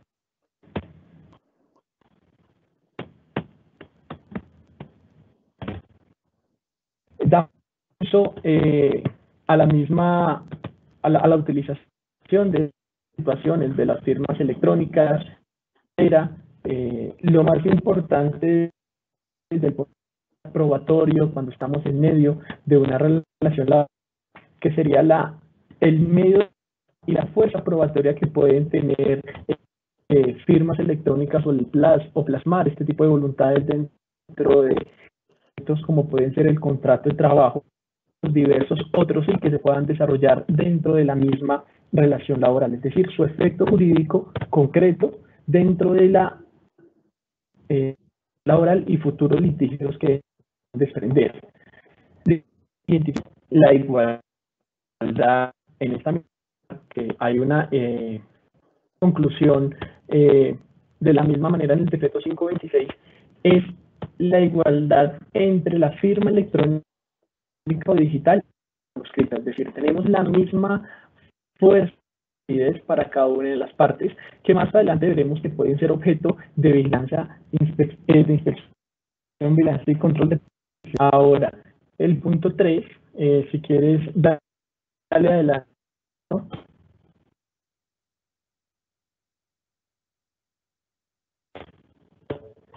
Dale más adelante, por favor, donde estamos con normas existentes. Perfecto. Bueno, ¿de dónde nace, por decirlo así, la posibilidad de realizar esta firma electrónica? Como estamos en el campo del derecho laboral, tenemos que soportar en nuestro Código Sustantivo del Trabajo donde tenemos esta posibilidad. En este caso sería el artículo 9 del Código Sustantivo del Trabajo, donde están los elementos principales del contrato de trabajo, donde nosotros podemos verificar la identificación de las partes, lugar, la fecha de celebración del mismo contrato, horario de la misma relación laboral. Y perdón, doctor Felipe, tal vez señor, quiera utilizar más bien el micrófono del computador porque con los auriculares hay un poco de distorsión y no está muy claro el audio. Discúlpeme la interrupción. Creo que sí. ¿Me escuchan mejor? No, todavía no. ¿Podemos hacer prueba de nuevo?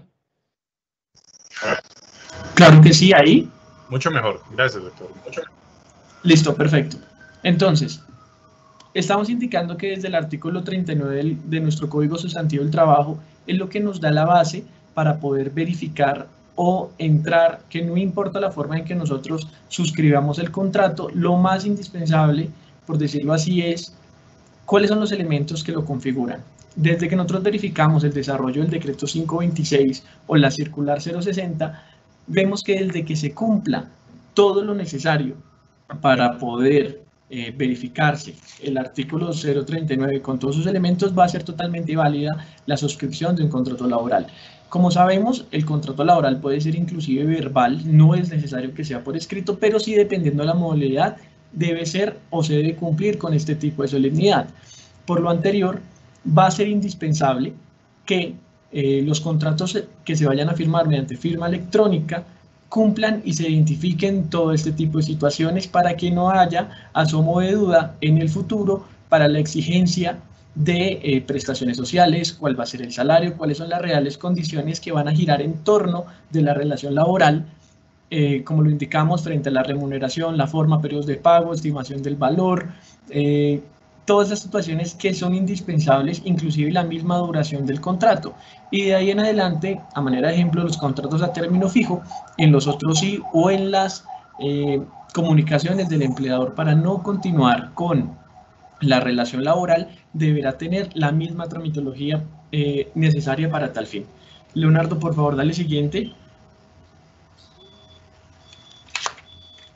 Listo, ahora vamos a tocar temas específicos y concretos del decreto 526, que ya en su gran mayoría el doctor Marco no lo advirtió desde este punto.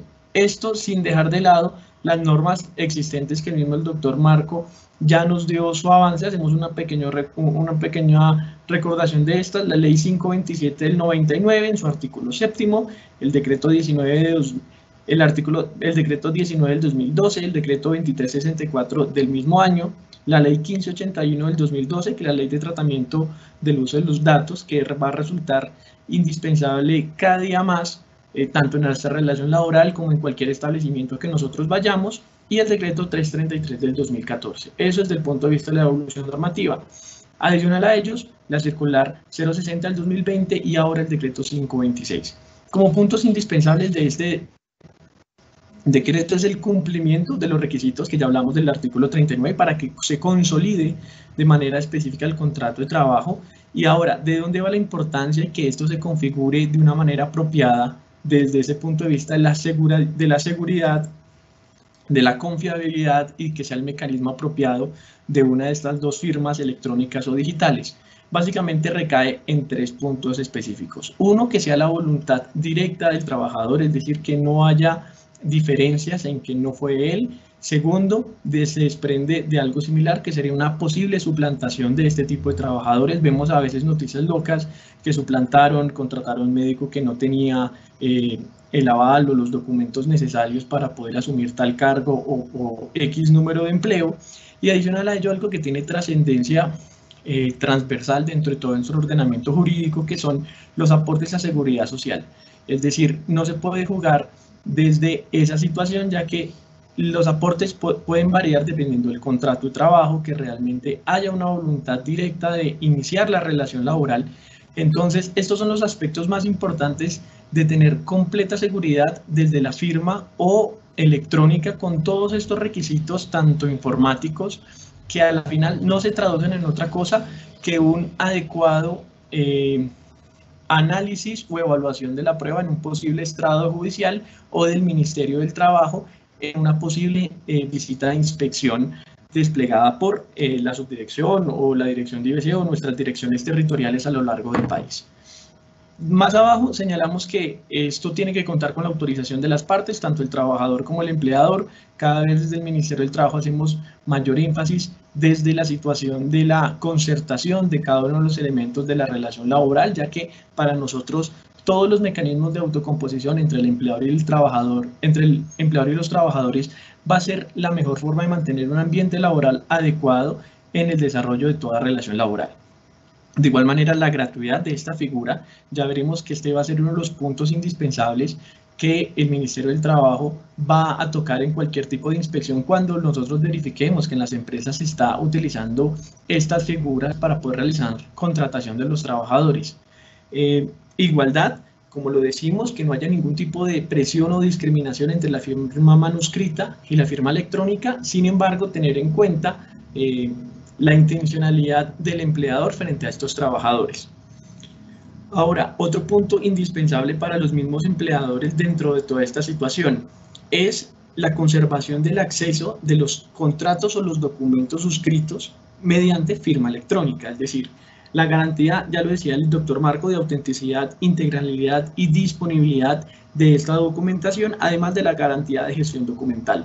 Es decir, si en el futuro viene el Ministerio del Trabajo, viene la OJPP o cualquier tipo de entidad enfocada al tema de los derechos laborales, inclusive una orden judicial donde llegue a solicitar este tipo de documentos, el empleador debe estar en la capacidad necesaria de poder aportarlos, y de ahí para allá ya se desprenderá, tendremos que ver cómo termina de evolucionar la jurisprudencia desde el punto de vista de la autenticidad, en qué momento se puede llegar a romper esa cadena y en qué momento esa ruptura puede llegar a ocasionar un quebrantamiento de la voluntad del trabajador en X forma de suscripción del documento o de que su voluntad se vea plasmada de una manera adecuada. Vamos a ver más o menos hasta dónde llega la jurisprudencia y hasta dónde vamos a tener reglas claras desde el manejo procesal o probatorio de estas pruebas cuando tengamos ciertas irregularidades de cada una de ellas. Asimismo, las reglas, por decirlo así, de la firma electrónica cuando hablamos de la vigencia, es decir, siempre se va a tener en cierta medida esas contraseñas, esos tokens, como decía el doctor Marco, entre una parte y la otra, esa seguridad entre cada uno de ellos, pero esta seguridad solamente atañe a la relación laboral y a lo que ésta dure.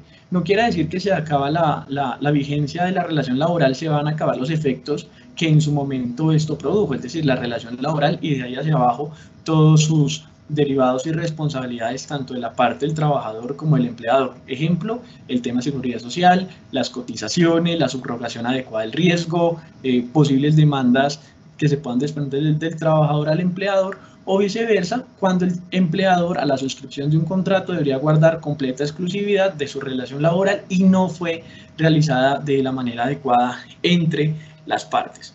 Entonces, es indispensable verificar la vigencia de este tipo de suscripción de los documentos, bien sea el solo contrato laboral, pero este contrato pueden surgir diferentes acuerdos, ya lo retomábamos como diversos otros acuerdos, ejemplo, en medio de la pandemia se hicieron diferentes situaciones donde se reguló o las partes hicieron acuerdos temporales para poder sobrepasar estos momentos complicados que nos trajo la pandemia, que mediante la firma electrónica se pueda argumentar y sean totalmente sólidos este tipo de documentos suscritos de la relación laboral. Es decir, no solamente esto se atañe al contrato inicial, sino a los diferentes documentos que se puedan desprender de esta situación, que sean netamente solemnes, tanto de una forma legal como también de un tema probatorio, y que sea más fácil avanzar en la relación laboral.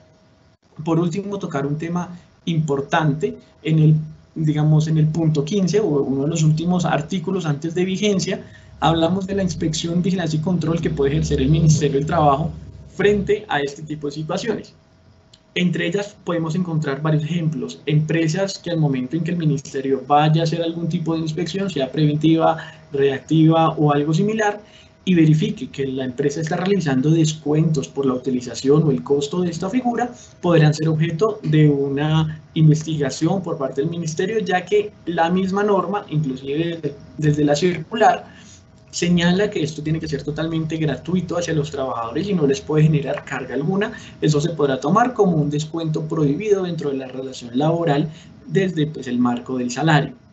De igual manera, la existencia de la igualdad entre la firma manuscrita y la firma electrónica o digital, es decir, no se puede entrar siempre a presionar o hacer situaciones en las cuales no sea adecuada esta gestión dentro de la misma relación laboral o se le quite validez de uno de la otra, es decir, siempre procurando que estas dos figuras sean totalmente válidas dentro de la misma relación laboral. Recordemos que en el mismo decreto se indica que la imposibilidad de suscribir una firma electrónica o digital no puede ser óbice o algo similar para que no se pueda realizar la relación laboral y llevar a cabo su adecuado desarrollo. De igual manera, cuando el empleador rompa o no cumpla con esa garantía de gestión documental, es decir, cuando vayamos nosotros a inspeccionar estas empresas y por temas tecnológicos, temas de falta de competencia del empleador para poder guardar de una manera adecuada estos documentos, tanto de ahora como en el futuro, es decir, de aquí a 10 años, ellos tendrán que tener esta misma más allá de tablas de retención, que esto aplica más que todo para entidades públicas y demás, verificar siempre que esa información repose y pueda ser exigible por parte del trabajador o de las diferentes entidades del Estado en cualquier momento para verificar qué sucedió en esa relación laboral, verificar temas de aportes de seguridad social o no sé, revisiones que puedan hacer los fondos de pensiones cuando hagan falta semanas de cotización en cualquier relación laboral. La intención es ver esto en un sentido amplio, que esto en cierta medida vamos hacia este futuro, es decir, todo ya está electrónico, si bien es cierto, la rama judicial apenas está emprendiendo esa carrera también de volver todo digital. Ya vemos que podemos nosotros instaurar acciones de tutela desde el computador sin ir al centro como antes era tortuoso. De esta misma manera van a realizarse todas las acciones desde el punto de vista laboral para poder concretar este tipo de situaciones que día a día se hacen más importantes e imperiosas en la estructura empresarial, máxime con posiblemente esta situación en la cual están todavía muchos trabajadores, que es el trabajo en casa, que posiblemente luego van a tener que migrar al teletrabajo o a otra forma que los nuevos proyectos de ley o las estructuras legales lo permitan. Las empresas están variando, dejando de tener toda su operación física a tener más operación desde el punto de vista del teletrabajo o el trabajo remoto de otro punto de sus trabajadores. Vemos que esto es lo que la principal intención del decreto, y que se pueda contratar a las personas sin necesidad de un espacio físico, que vengan a tener ese trato personalizado como ha sido hasta la fecha. Doctor Riaga, yo creo que hasta ahí mi intervención para no hacer más extensiva. Ya vamos casi 15 minutos después de la hora. Estaríamos atentos a alguna pregunta o algo similar que su merced nos indique. Muchísimas gracias, doctor Felipe Guevara, muy amable, gracias por la explicación de estos aspectos complementarios. Y bueno, hemos recibido unas inquietudes interesantes que me gustaría tomar unos minutos adicionales. Le pedimos a los asistentes que por favor nos disculpen por el cálculo del tiempo, nos quedamos un poco cortos, pero creemos que estas, si bien fueron mencionadas por el doctor Marco Emilio, pues nos gustaría mucho que nos ayudara nuevamente a precisar, doctor, en los siguientes temas. Nos dicen, una que creo que es muy recurrente, muy común y que se ha venido usando muy frecuentemente y se quiere saber cuál es la validez. Si la simple firma escaneada y luego que se corta, que se edita y se pega en un documento, ¿esa firma puede ser considerada válida, doctor Marco Emilio? No es una firma electrónica, ese es el primer punto, no es una firma electrónica, y en ese sentido se escapa la reglamentación del decreto 2364 y de la ley 527 del año 99. Es una firma escaneada que en este momento, de manera extraordinaria, de manera excepcional, es válida para las actividades que han sido dispuestas en el decreto de habilitación que se dio durante la época de la pandemia, porque si no existía esa norma, pues muchísimas actividades estaban frenadas. Entonces, esa norma es transitoria, y ahí de una vez vamos a adicionarle una respuesta a una pregunta que estaba leyendo aquí de las varias que llegaron y que está muy vinculada con esto, y es si esta norma que hemos explicado el día de hoy, el decreto 526/2021, es transitorio o es permanente. Y la respuesta a esto es una norma de carácter permanente, es decir, esto no es una norma que se expida por la pandemia, sino que es una norma que va vinculada a las actividades normales que se puedan realizar de aquí en adelante, y para dar seguridad y tranquilidad a las relaciones laborales, para entender que tenemos normas en el marco específico de la relación laboral que permiten directamente el uso de firmas electrónicas. Entonces, ahí con eso damos respuesta a la pregunta. Claro, ¿qué es lo que va a pasar después? Que depende de qué situación, aquellas firmas que han sido habilitadas de manera extraordinaria, que son estas escaneadas que nos hacen referencia, pues ahí en función de cómo hayan sido trabajadas, gestionadas y demás, luego si llega a haber algún tipo de conflicto en torno a la autenticidad, integridad y disponibilidad del documento, pues hay que revisar los elementos que fueron utilizados para la preparación de esas firmas. Y ahí podemos decir, desde una perspectiva estrictamente probatoria, podemos tener algún tipo de dificultad. Pero repito, es una firma que en este momento está totalmente habilitada para de manera extraordinaria las actividades que se requieran en la época de la pandemia. Excelente, doctor Marco Emilio, muchas gracias. También nos formó una pregunta ya un poco más específica, porque hay varias plataformas que ofrecen este tipo de servicios y el asistente pregunta específicamente sobre la plataforma DocuSign.com, que si ese tipo de plataformas son válidas para crear, diligenciar y formar contratos laborales. No me voy a referir a ninguna plataforma en específico porque a mí no me corresponde eso. Lo que sí tengo que decir es que muchas aplicaciones, unas específicas y otras genéricas, ya incorporan herramientas para la firma. Usted, por ejemplo, tiene, y probablemente muchas de las personas que nos están escuchando, tienen descargados programas genéricos como puede ser el programa Adobe. Y el propio programa Adobe incorpora elementos de firma. Entonces, ¿en función de qué? Pues, ¿qué es lo que sucede? Que las diversas herramientas que existen en el mercado, tengamos presente que son herramientas comerciales. Y las herramientas comerciales, pues, vale plata. Entonces, pues seguramente alguna nos ofertará algún elemento gratuito para ingresar, pero realmente detrás de todo esto no es solamente firmar. Ya hemos dado cuenta que no es solamente firmar, o sea, no es estampillar allá un garabato como si fuera eso y ya terminé, no, sino que detrás de la firma viene la gestión precisamente de esos elementos que permiten determinar el método que hemos utilizado. Y ese método que hemos utilizado es el que nos va a permitir dar la seguridad. Es decir, si no estamos utilizando un método adecuado, que es el método que como regla general, pues hacen o formulan los ingenieros. Yo soy abogado, pero los que están detrás de todo esto son desarrollos de ingenieros muy juiciosos, que en muchas ocasiones no son ni siquiera costosos, sino que son herramientas o desarrollos que le permiten a las organizaciones habilitar muchos procesos. Entonces, no me refiero a ninguna plataforma en particular, repito, porque no me corresponde, pero sí efectivamente hay muchas plataformas en el mercado que ofertan elementos de firma, unos gratuitos, entre comillas, que repito, el tema no es la firma, que me regalen a mí una firma, sino el tema es que detrás de eso tiene que haber una gestión de seguridad, y esa gestión de seguridad, pues lógicamente nadie la va a regalar. Seguramente las empresas que ofertan esos servicios cobran por esos servicios. Perfecto, doctor Marco Emilio. También hay otra pregunta que puede ser reiterada frente a lo que usted ya ha mencionado, pero también puede ser interesante, estimado doctor. Entonces nos dicen que sí, este tipo de firmas puede ser aplicado también a contratos de prestación de servicios. Usted mencionaba inicialmente que ya existía un marco jurídico que regulaba la materia, solo que se hizo como esta precisión en materia laboral.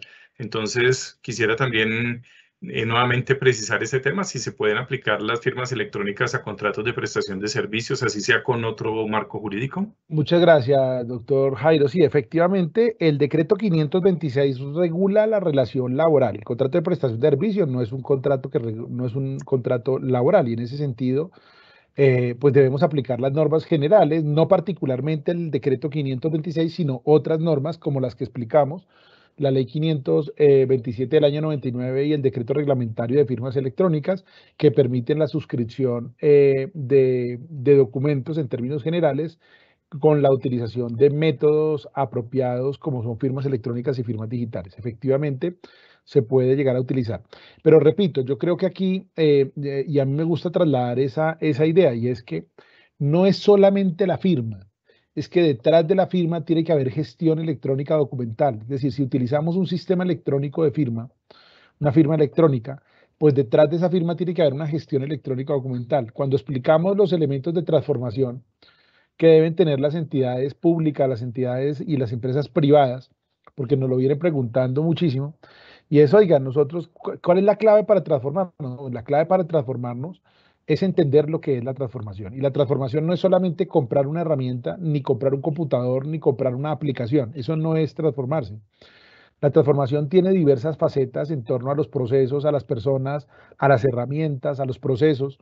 Y en ese sentido hay que comprender la integralidad. Si yo dispongo de un sistema de firma, en el caso de los contratos de prestación de servicios, pues debo garantizar que esos contratos de prestación de servicios también tengan una adecuada gestión electrónica documental, porque si no la tienen, pues de nada sirve que yo lo haya firmado electrónicamente, porque luego no podré probar los atributos de la firma en cuanto a elementos suficientes y adecuados de garantías de autenticidad, integridad y disponibilidad.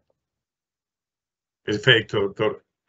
Discúlpeme, pero hay temas que están muy relacionados, pero el abordaje puede ayudar a ilustrar a varios de los asistentes que han sido reiterativos en esta pregunta. Entonces, ponen este escenario, que si ambas firmas deben ser electrónicas o digitales, o si de pronto puede el empleador firmar el manuscrito, se digitaliza el documento y lo envía para que sea firmado electrónicamente por el empleado que está remoto. ¿Cómo se podría manejar ese escenario? Bueno, la ley lo permite, es decir, la ley permite que uno o los dos firmen, es decir, ese es el punto de partida, es decir, uno de los dos puede firmarlo. ¿Qué es lo que hay que tener presente? Es decir, ¿cuál es el método que se va a utilizar para que el documento escaneado del empleador, pensemos que el empleador firmó, es decir, imprimió el documento, lo firmó, lo escaneó y se lo remitió para que el otro impregne la firma electrónica? ¿Cuál va a ser el método para determinar la integración entre uno y otro? Porque acordémonos que el escanear no es decir, el escaneo por sí mismo es la digitalización de un documento físico, pero no es un documento que esté en formato digital, me hago entender, es decir, un documento, y en esto va a salir una norma precisamente para dejarlo muy claro. En los próximos días estamos preparando un decreto reglamentario para todo el sector público, por ejemplo, en torno a la digitalización y automatización de trámites. Y en la digitalización hay que comprender que el proceso inicia y termina digitalmente. ¿Por qué es importante eso? Porque después de que yo lo tengo digitalizado, desde el inicio hasta el final, en cada una de sus fases intermedias, yo puedo automatizar el proceso. Con un documento escaneado no lo puedo hacer. Por eso precisamente, si bien es cierto, la ley lo habilita, porque la ley lo habilita y lo puede hacer, hay que esperar a ver cuál es el desarrollo, que en función del desarrollo que se incorpore, podría determinar la integración entre el documento que fue firmado en físico por una de las partes y electrónicamente por una de las otras partes, y luego cómo los dos ha sido gestionado a posteriori para guardar la originalidad. Entonces, en función del método utilizado puede ser válido sin ningún problema, o en función del método utilizado puede tener totalmente, carecer de efectos, precisamente porque hay ruptura del método apropiado. Y en ese sentido hay que ser muy rigurosos, porque en últimas, yo siempre digo que no hay problemas hasta el día que hay problemas. Entonces, no hay problemas y no pasa nada, pero el día que hay un problema, pues termina eso en la judicatura y hay que resolver el problema. ¿Y cómo se resuelve? Pues probando ¿qué? Probando los elementos de garantía, que son todos esos elementos que nos permiten determinar la integridad, disponibilidad y autenticidad en torno a la relación que se estableció en este caso de manera híbrida, porque tenemos documento físico firmado en papel, luego escaneado y luego firmado electrónico. Perfecto, doctor Marco Emilio, muchas gracias. Entonces, repasando las diferentes preguntas que hemos recibido, vemos que hay otra también que es muy recurrente. Entonces, nos dicen, ajustando las diferentes preguntas, las podría resumir de la siguiente manera. ¿Cuál podría ser, doctor Marco Emilio, una de las opciones más prácticas y de más bajo costo para que las micro, pequeñas empresas, las familiempresas o los empleadores, persona natural de negocios pequeños, puedan acceder a este tipo de figuras sin incurrir en altos costos como los que pueden generar los mecanismos que ofrecen las empresas de certificación de firmas digitales, lo cual podría ser una alternativa más práctica y más viable a corto plazo?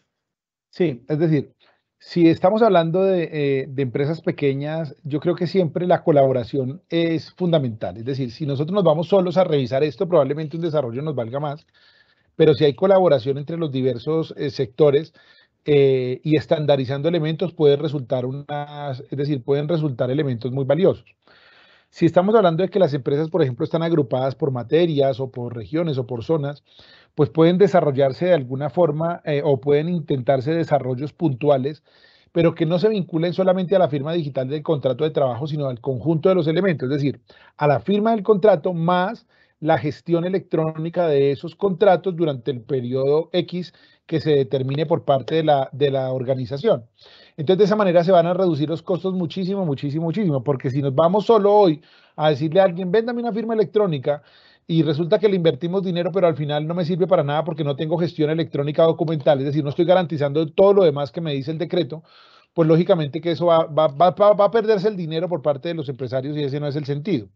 Entonces aquí yo creo que la invitación es a buscar escenarios de colaboración armónica entre los diversos sectores y que se establezcan unos elementos básicos, unos estándares básicos que permitan la adquisición de productos de manera masiva para las organizaciones y de esa manera puede resultar muy económico y muy factible pues para ser implementado de manera rápida y además de eso masificándolo. En ese sentido, estimado doctor Marco Emilio, como la mayoría de los invitados en la reunión de hoy se enteraron porque pertenecen a algún gremio, sería muy recomendable que pudieran contactar con el gremio e indagar con ellos cuáles serían las alternativas que pueden manejar así de manera colaborativa, de manera cooperativa, para que hagan una inversión que beneficie a un número importante de empleadores y de esa manera se reduzcan costos. Entiendo que sería una de las recomendaciones, doctor.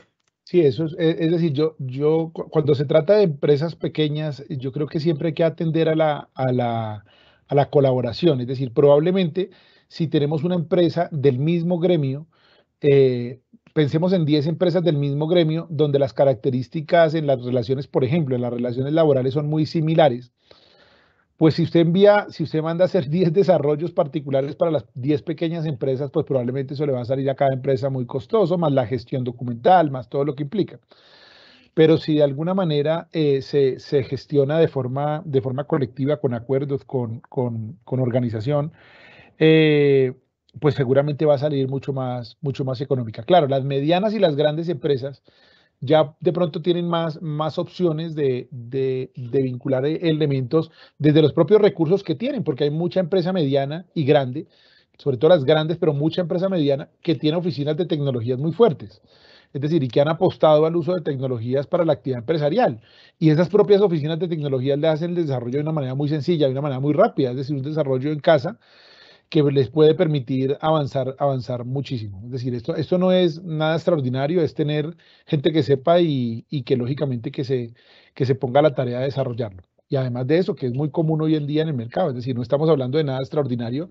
Todos los que seguramente estamos aquí en su gran mayoría tienen en cuenta una red social. ¿Cómo se autentican? Pues con un usuario y contraseña.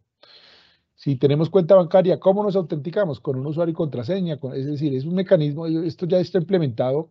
Ahora es masificarlo ¿para qué? Pues para las relaciones laborales, pero además de eso, para las relaciones laborales, para la gestión de la relación laboral. ¿Vale? Detrás de eso, pues hay gestión de la relación laboral. Estaba preguntando por ahí, leía también, oiga, y esto, las actas de una sesión de los trabajadores pueden firmar electrónicamente, pues claro que la pueden firmar si el empleador le ha dado esa herramienta de trabajo, pues para ello. ¿Sí me hago entender? Es decir, aquí, por ejemplo, si yo tengo una reunión, a mí me dan un sistema de autenticación para ingresar a la reunión. ¿Cuál es? Mi correo electrónico y un link. Si yo accedo a mi correo y si tengo el link, accedo a la reunión. La reunión se graba y en consecuencia se gestiona electrónicamente en la organización. Ya está, eso no tiene... Es decir, detrás de eso, yo lo único que tengo que hacer es clic, no más. Claro, pero eso lo debe disponer ¿quién? El empleador. Lo que no es correcto es que los trabajadores empiecen a usar herramientas personales para el cumplimiento de actividades laborales, porque eso, pues eso genera unas consecuencias en la actividad privada, laboral y al mismo tiempo en la propia vida privada del trabajador. Y eso, pues lógicamente tiene unas repercusiones en torno a los derechos, entre otros, varios derechos constitucionales de los propios trabajadores. Doctor, ya realmente estamos un poco cortos de tiempo, pero hay preguntas muy interesantes. Me gustaría hacerle una última. ¿Cómo puede probarse que la persona que hizo la firma electrónica no fue suplantada? Creo que esa es la pregunta de fondo de muchos. Sí, pues con el hash, es decir, si estamos utilizando una firma electrónica, debemos haber utilizado un método. El método nos llevó necesariamente a tener un desarrollo que permita determinar, ya lo explicamos técnicamente, que detrás de cada mensaje, detrás de cada firma, hay un sello que el sistema electrónico está dejando. Eso tiene que gestionarse. Eso no lo tiene por qué ver nadie, sino al interior de la empresa, el ingeniero, la oficina de sistemas o la empresa tercera, pues lo que va a hacer precisamente es registrar todas esas actividades, de tal manera que si alguien dice que no dijo lo que decía, pues ahí tienen sencillamente el sello que acredita la correspondencia entre el mensaje enviado, el mensaje escrito, el mensaje recibido, a partir del método empleado. Si no hay método, porque es que a veces lo que pasa es que nos confundimos y en esto pues hay que hacer mucha pedagogía. A veces nos confundimos y por eso fue lo primero que dijimos, que no es una firma electrónica. Una firma electrónica no es escanear un papel y enviarlo, eso no es una firma electrónica. Una firma electrónica no es coger el sistema aquí y yo llegar y hacer un muñequito y decir que lo envié y que es la firma electrónica. No, eso no es una firma electrónica. Una firma electrónica parte de la necesidad de desarrollar un método y ese método incorpora fases, incorpora herramientas que permiten detrás del sistema que cuando la persona le haga aceptar, yo por ejemplo he aceptado contratos de universidad, yo soy profesor en universidades y en algún caso me han enviado a una universidad un contrato, el contrato al profesor. ¿Y cómo lo envía? Pues al correo electrónico, profe, acepta el contrato y yo lo único que hago es aceptar, no más. Reviso el contrato, acepto el contrato y se fue. ¿Cuál fue el mecanismo de firma electrónica empleada? Pues el usuario y contraseña que tengo yo de la universidad, que soy el único que en principio lo debe tener, y la aceptación del mismo, ya está. Si el día de mañana yo quiero probar que lo que firmé no es lo que estaba ahí, pues tengo que determinar que el método se rompió. ¿Cuál fue el método? Que el método que empleó la universidad enviándome desde el sistema de información de la universidad un correo electrónico a mí y dándole a aceptar yo a una aplicación específica que venía ahí vinculada al contrato, pues que eso se rompió. ¿Y cómo se rompió? Pues yo tengo que probarlo. Ahora bien, si no lo puedo probar, pues sencillamente hay garantías de autenticidad e integridad porque es lo que nos está diciendo la norma. Si se emplea un método adecuado y ese método adecuado se mantiene en formato originario, pues usted prueba eso ante el juez, ante la autoridad que le corresponda en caso de que lo necesite y ahí tiene usted pues unas garantías básicas de la relación.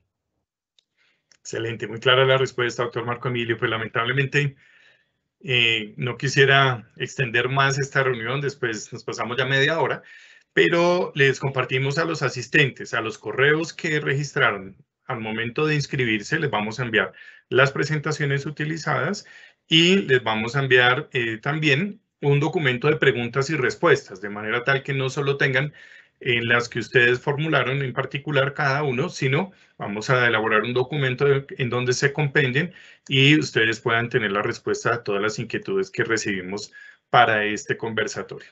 De esta manera daríamos por terminado el evento de esta tarde, agradeciendo mucho a quienes se conectaron y estuvieron hasta el final del evento.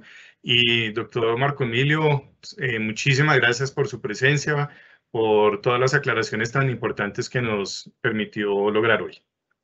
A ustedes muchas gracias y un saludo muy especial a todas las personas que se han conectado, que vemos aquí en las preguntas, que son desde diversos departamentos, desde el Huila, el Caquetá, el Putumayo, es decir, desde todas partes del sur del país, de Antioquia, de propio Cundinamarca. Un saludo muy especial para todos y muchas gracias por la invitación. Muchas gracias, doctor Marco Emilio. Pronto nuevamente lo estaremos molestando para que nos acompañe. Y doctor Felipe Guevara también, muchísimas gracias por esa disposición. Estamos también atentos a las inquietudes que sigan llegando por los canales que les van a quedar disponibles, principalmente el correo por el que les va a llegar la información que les vamos a compartir. Muchas gracias, doctor Felipe.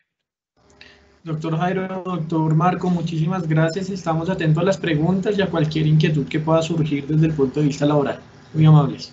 Muchas gracias, doctor. Gracias. Una muy feliz tarde para todos. Que estén muy bien.